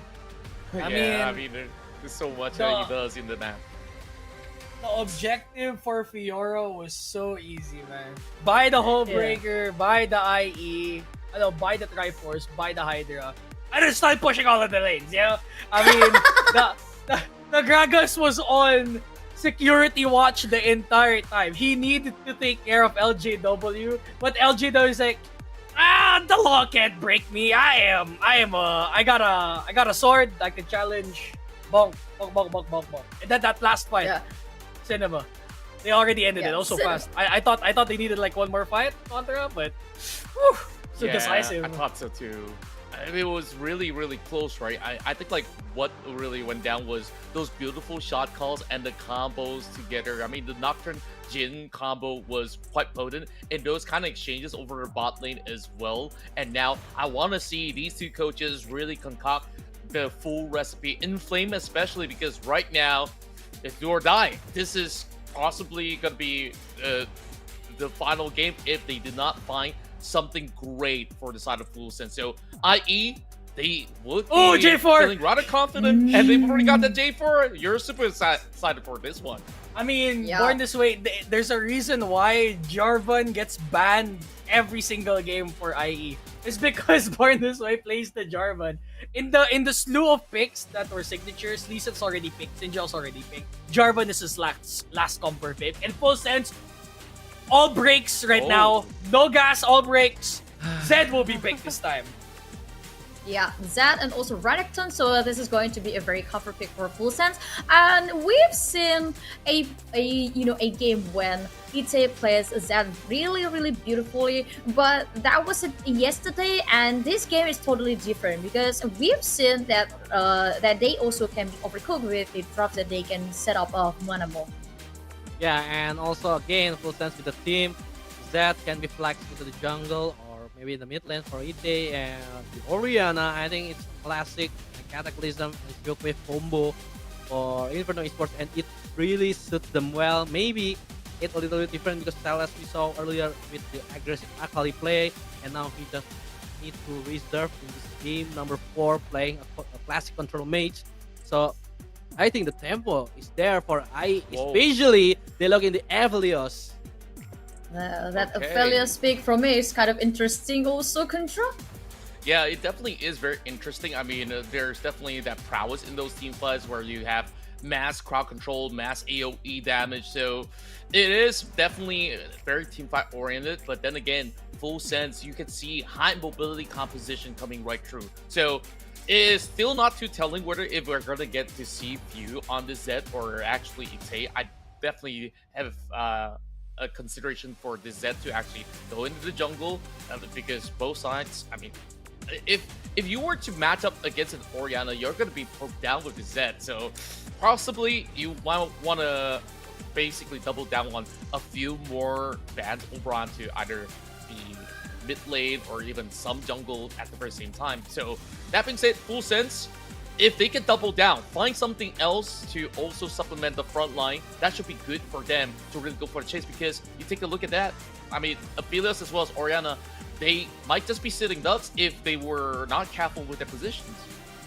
Yep, and Avas is trying to deny a very strong engage to support or a buff enchanter for IE. They just don't want to.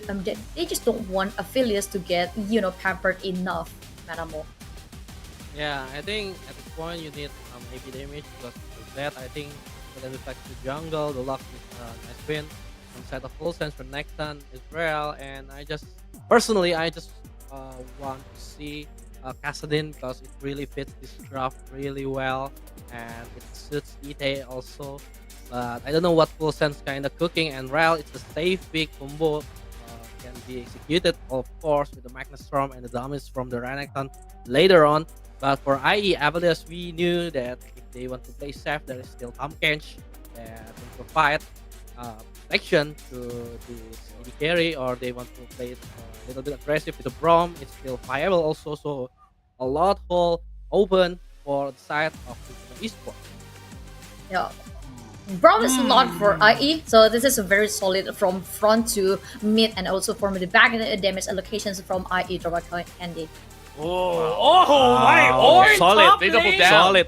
They absolutely Solid. doubled down. They are Okay. protecting the president at the moment. This strat was well in tune to our beat right now. This What? was first Echo? Echo where? Echo jungle? Wait, Echo hold mid? on. Echo mid lane? Echo mid? Zed Okay. jungle. Echo- Oh my goodness. Yeah. Okay. This is cooking. Okay. I want to talk Yeah. about first, i.e. the double down. This is a composition named Protect the President. Well known by Mineski. They wanted to protect Kaigu on that game, so all of them were playing supports. Same thing here. They want to protect Austerity. He knows he can do 200 years. Austerity, that's his main champion. He plays Aphelios. That's his most played here in the series. Full sense though, I like the comp right now. Echo Zed, they're going all out here. They played this against with FRC, but not the Echo, right? Can you guys emphasize with me? Okay. Yeah. Correct.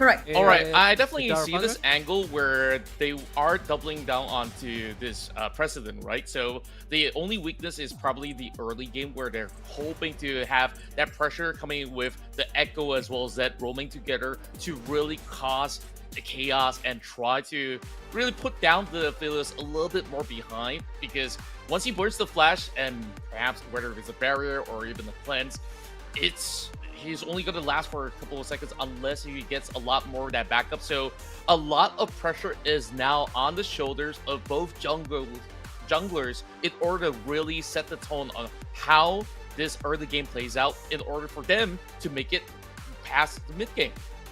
Yeah, but which jungle can handle the pressures? And this is the right time for us to watch the 4th game between Inferno Esports versus Full Sense. So I'm gonna toss it to Caster. So Manabo and Drawa Candy, it's all yours. Oh, Manamu, Ooh. we are in the prime time. What time is it in your area? Is it like 10:30? It's gum time. No, I'm just kidding. Oh, it's Gam time. What's the sign for Gam? What's the sign for that? Do you know it? This one, right? It's time. It's night time for game number 4. And you know this composition is looking really good. Mano, can you tell me what this composition is about here for Full Sense? I heard it from Cotter. I want to hear it from you. Yeah, and for Full Sense, the aggressiveness from early on is the theme of their draft because they play on next and Z Echo. It just pick go front to back. But for IE itself, the problem for Full Sense is the lack of CC, and we already watched through these 4 days the team that drafting little bit lack of CC. It's often they got a really disadvantage in the mid game, but IE looks much more solid. All of these champions have CC. You can see the Ornn, especially even the Aphelios, they have the Gravitum, you know. So I think full sense if they cannot stay or they cannot careful enough to start the engage, it's really easy for IE just to counter engage it. You have the Ornhorn, you have the Cataclysm, Shockwave, even or even just to slow down the disengage with the Glacial Vision. So Inferno Esports really just need to play the team fight well, play the safe, like the game 2, game 3, they just knew the base for themselves, not overextending it, and full sense. I think the disadvantage is on them. Yeah, it's a recipe for success, possibly, for IE. They're putting out all the stops. They want to finish it for game number 4. Austerity is on the signature champion.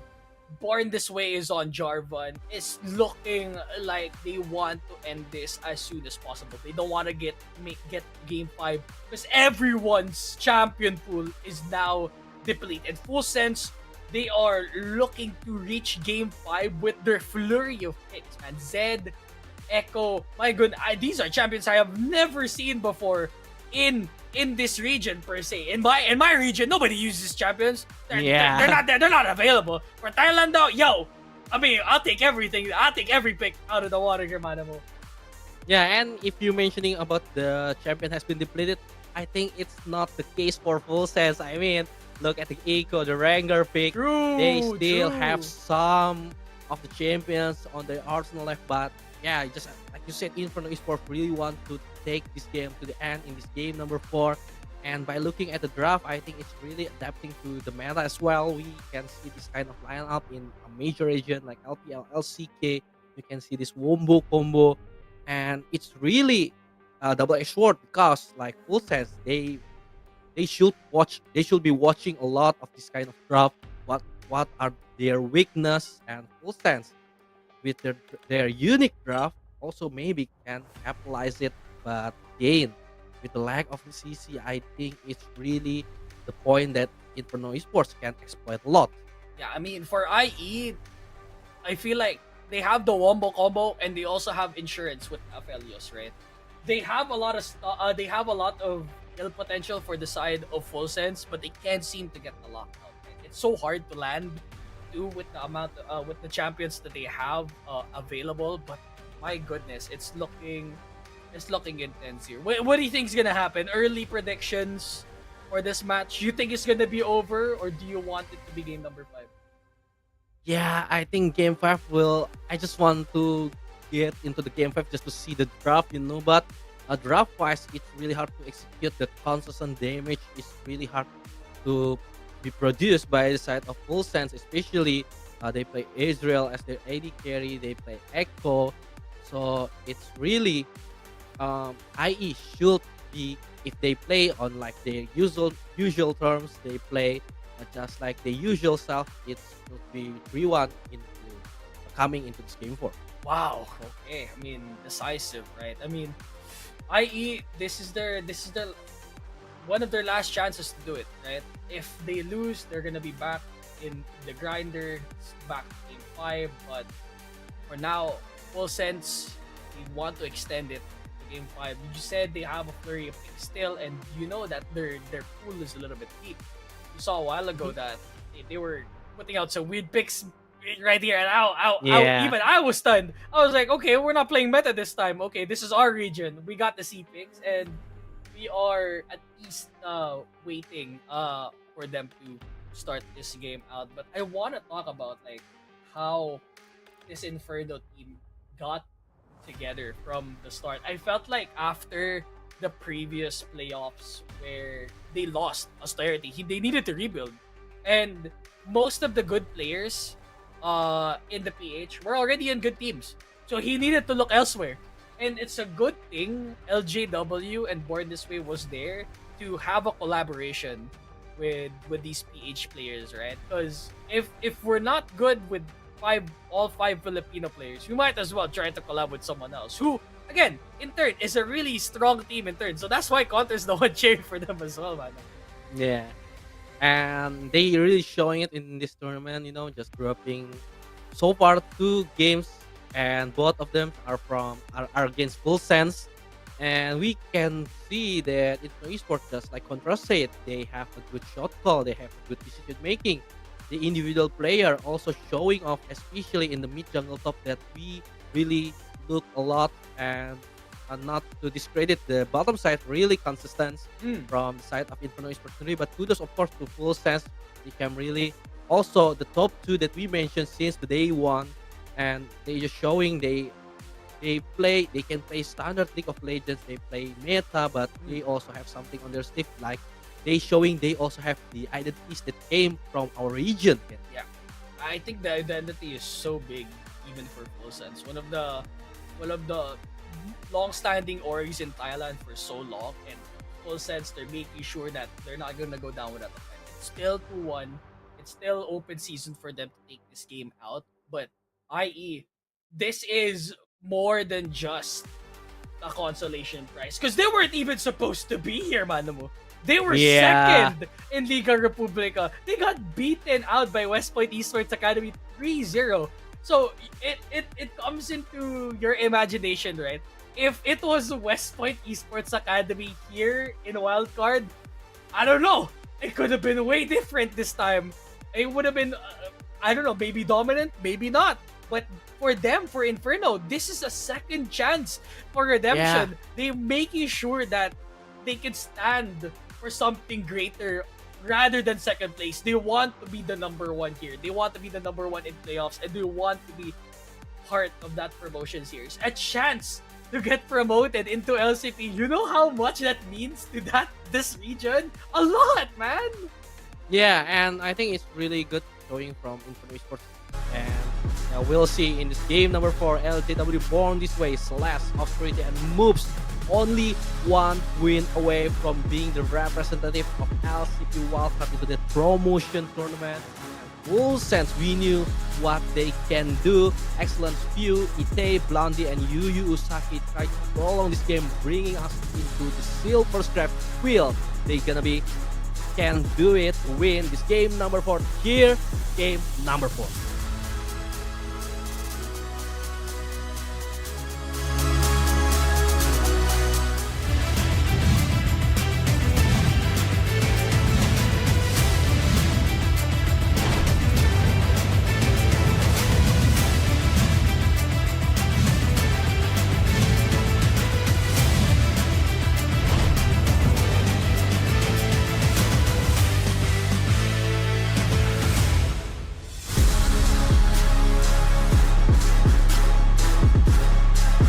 Game number 4, and it looks to be the final stand for Full Sense in this series.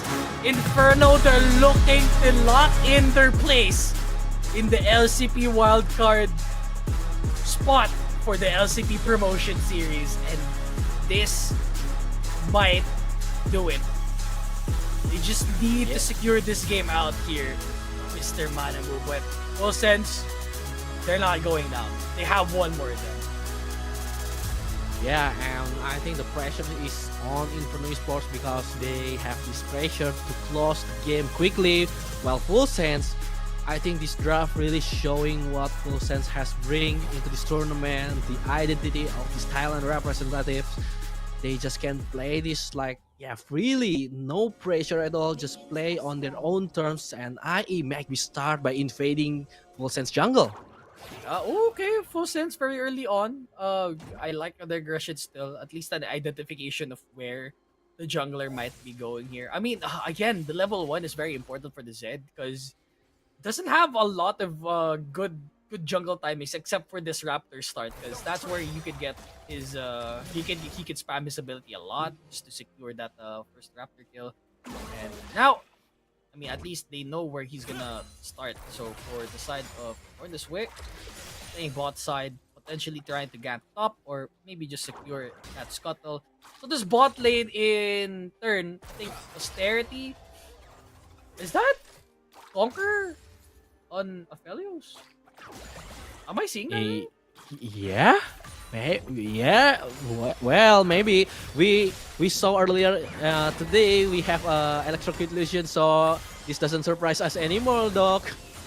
That's true.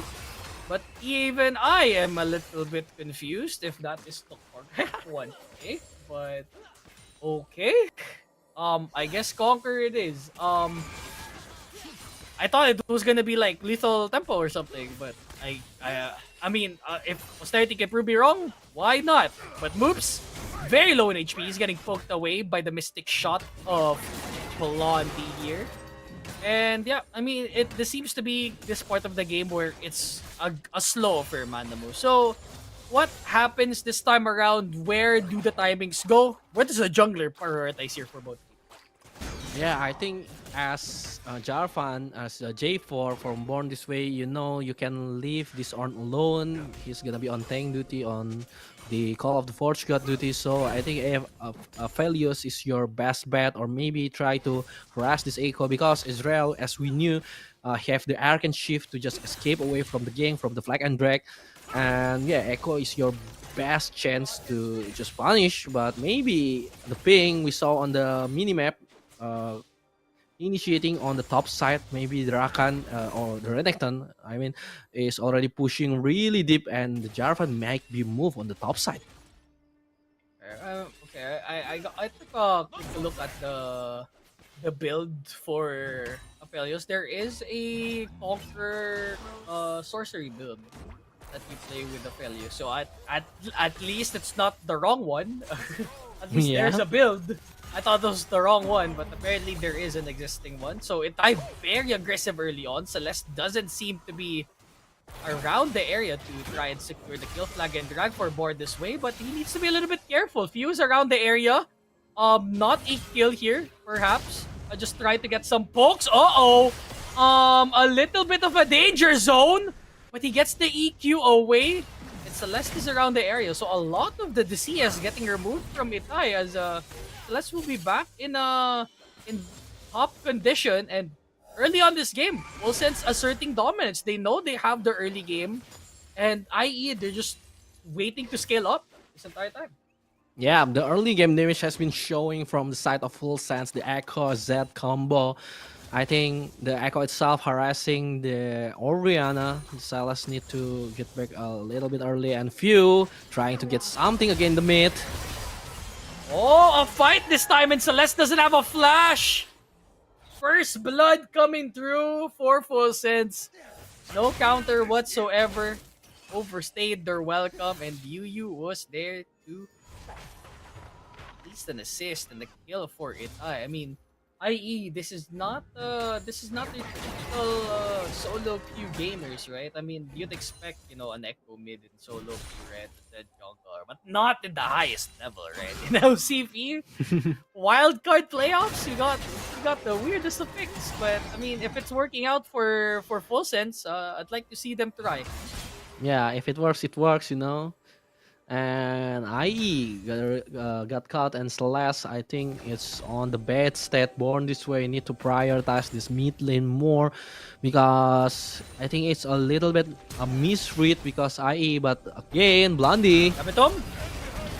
Flag and drag, and that should be the secured kill here. Blondie out of position, uses the heal as well as the barrier, but not enough shielding and healing to save his life, and at least one kill for the side of the juggler this time. Could have been to Austerity, but they'll take any chance that they can get here just to push it down and deny Blondie with a lot of CS on the board.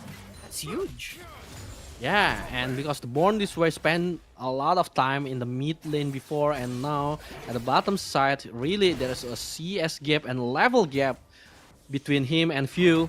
And in the top side, we knew this Renekton are just gonna punishing this on really hard need to play the weak side this time for LGW. So I think the first Cloud Drag Few can just have a control over it.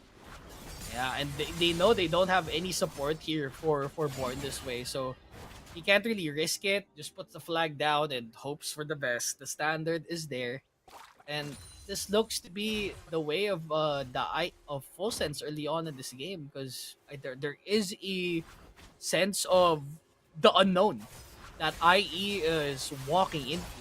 So many unorthodox picks for them, and they're adapting. They're trying to adapt on the spot, Manamo.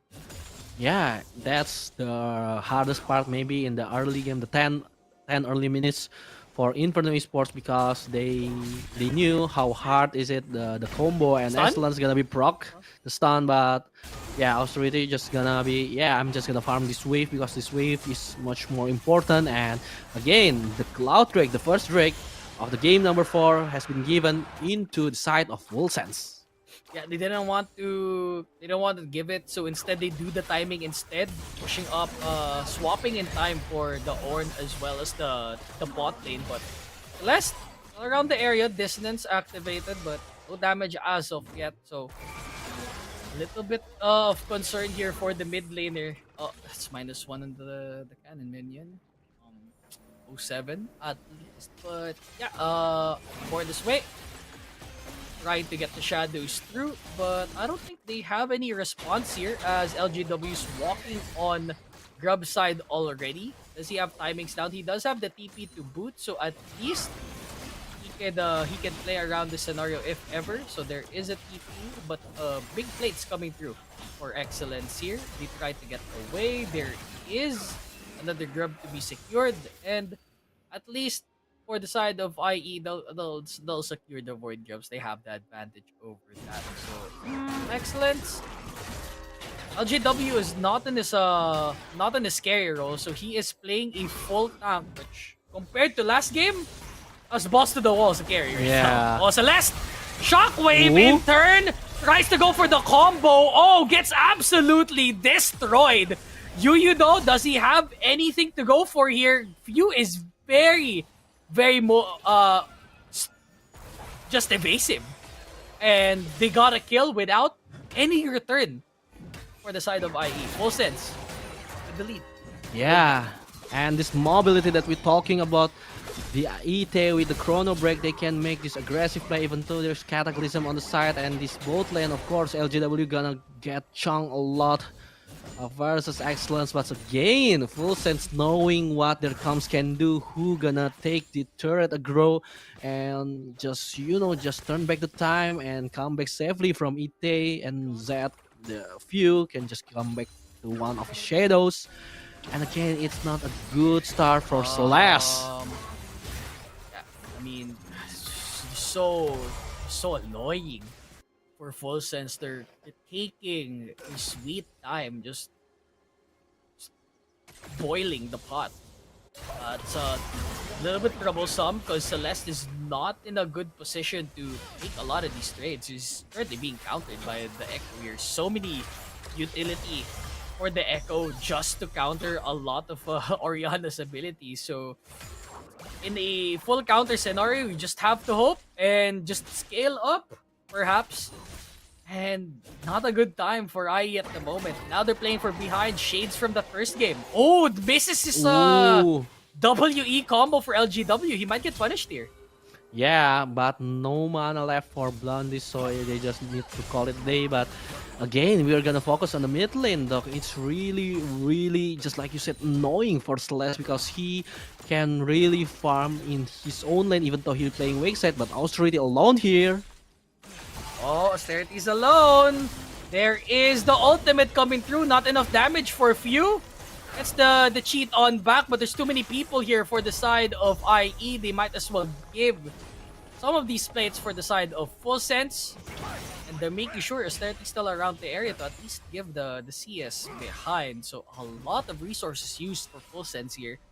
And there's still a ways to go before this dragon spawns. HLW needs to secure a plate here on this top side. And Blondie, the one rotating, at least he gets one. That's a big one for LGW. Just needs to play the tank role. Playing a role, playing alone doesn't need that much resources, so to say. Just needs a lot of tank items. Just need to give all of the gold here for IE, but look at the gold lead, man. It's looking really good for Full Sense. All golds are on the side for Full Sense. Yeah, this is the early game that they were hoping, and now right at the top might be an initiation, but just try to bait the teleport from Celeste or from moves. Oh, Austerity's alone. And Austerity is alone, Doc. Oh, EQ needs to get the charge, and Austerity goes a little bit close to the sun. Gets the feats of warfare, full sense. Look to be in charge this early game. 2K gold lead. And they are balls to the walls. This scale comp, I don't know if Inferno Esports is used to this. They're very used to taking it to the early game. But if they play the scale game, we're noticing a lot of these patterns not going their way, man. Yeah, I think it's really different. Just like you said, Inferno Esports used to play the aggressive early game, trying to find an early skirmish. But right now they play the scaling comp with this Aphelios and this Ornn, and the Call of the Force God make we connect from LGW, but the damage is not there because of Dominus. And really, it's just easy, but it's a trade. At least they got the kill to Austerity. Yep, it's a kill to Austerity. There's a shield coming up. Is he gonna dodge with the ult? Yes, he does. There's a flag and drag combo. I think he needs to do a little bit more damage, but there's no Cataclysm to boot. A little bit scared for Born this way. They should have at least used an ulti to try and use any of Itae's abilities, like the Psalms, but doesn't come through. And Full Sense still leading the pack here, and this is a big gold lead here early on in this game. Yeah, 3,000 gold lead early for Full Sense, and if they can manage this momentum, we might see the Silver Scrapes for ourselves in the last day of LCP Wild Card. But Inferno Esports still have chance there. Still, we haven't seen the full team fight yet between these two teams, and we knew the combo that can be managed by Inferno Esports. So Full Sense also need to be careful when it's time for team fighting. Team fight. Team good, man. Team red taping already fallen. Looks to be a very good spot for Full Sense right now. This is a comfortable lead that they're okay with just stalling out. And for the Ezreal, they know that they have the insurance with Austerity, but this Ezreal is a very safe pick too as well. So you can't really just lock them out of vision. That's a 1k gold gap between the two bot laners here. So IE in trouble this early game unless they can find an opening later on. Yeah, I agree. I really agree. So the lack of CC that we mentioned earlier from Full Sense is really managed if they have map control from early on. They just can set up traps and again Celeste didn't have leeway. Oh, here comes the ulti. Oh, doesn't get the shockwave in time. A bit of a troubling occurrence, and my goodness, Few going for Faker style this time. EQ combo, Call of the Forge God doesn't get the hit, and they need to get the retreat here for Full Sense, because now the rest of the team is on the way. Where is the hunt? Where is the knockup? There's no damage, and Full Sense, they're just abusing them at this point underneath their own turret. No ultimate to use for Austerity, as they'll happily take that trade. Buying 5k gold gap for the side of Full Sense. My goodness. Yeah, I think it's really uncharacteristic from Born this way and Inferno Esports as overall, because we never saw Inferno Esports really try to push their luck. And even though after the disadvantage Celeste has been taken down, they knew they need to scaling. They really overcome it themselves, as we see on the replay. Celeste, it's already 3-man. The Excellence tanking the turret aggro really well. And again, the Cataclysm has been flashed, they should get back at this point, because the IE look at 3-man there, and it's a little bit too late from the Call of the Forge for LGW. They saw Itae there, and again, look at the movement of moves, and LGW, they thought they have the damage, but they didn't. And the turret aggro really at the edge of the circle, and it burns LGW. That's looking rough for IE. Full Sense looking to be back on top, but for IE, they have a couple of objectives they can get here, tier 2 in particular, as they'll try to enter down one more time. Do they go for one more charge here? I don't think so. They'll just leave it be, but tier 2 already for IE, at least the objective bounty will be on their side, as it will be turning off soon enough. So the gap still wide for Full Sense, i.e. playing catch up. They've tried this before. They tried scaling up from game number 1. So if they're gonna scale up this time, this is the best way to do it. Austerity, they have a timer. Yeah, and we talk about Full Sense. They lack of CC. Also, it's a relatively squishy lineup from the side of Full Sense. But if they can capitalize this Mountain Soul point and maybe move up to Mountain Soul, there's really nothing IE can do because this Avelios is just left behind. This Oriana playing Road of Ages variant, so it's gonna be a less damage, except he can go into like 4 items maybe, but Full Sense already assembling the puzzle pieces that they need to bring us to game 5, Doc. Yeah, game 5 is looking like a possibility. Call of the Forge God gets the dodge away, redemption available, so there is a chunk of HP to be held. Austerity, he is playing the president right now. They don't want to be part of this Wombo combo, and they know that Itaes are just around the area. He doesn't care, dude. He's gonna just TP and try and attempt to just keep on pushing from this top lane. Look at it. Even at 18 minutes, they're gonna go for the dragon, but at what cost? A lot of turrets being taken down by Full Sense, and this isn't looking to be a good sign for things to come for Inferno Esports. Yeah, they might get a one set of inhibitor, but LGW trying to block Full Sense, but the inhibitor turret is been taken down. The shockwave is there from Excellence, and the Moonlight Vigil Glacial Fissure is perfect, and the block through shot barrage, and only Excellent that has been fallen born this way, trying to buy sometimes LGW with the knock up, but the Misty Shot from Blondie taking care of LGW. They protect their inhibitor, but at what cost? Because it's really a lot from the side of Inferno Esports. Yeah, it's rough, man. Blondie's playing keep out the entire time. Echo has Lich Bane, so it's gonna be an even rougher time for our mid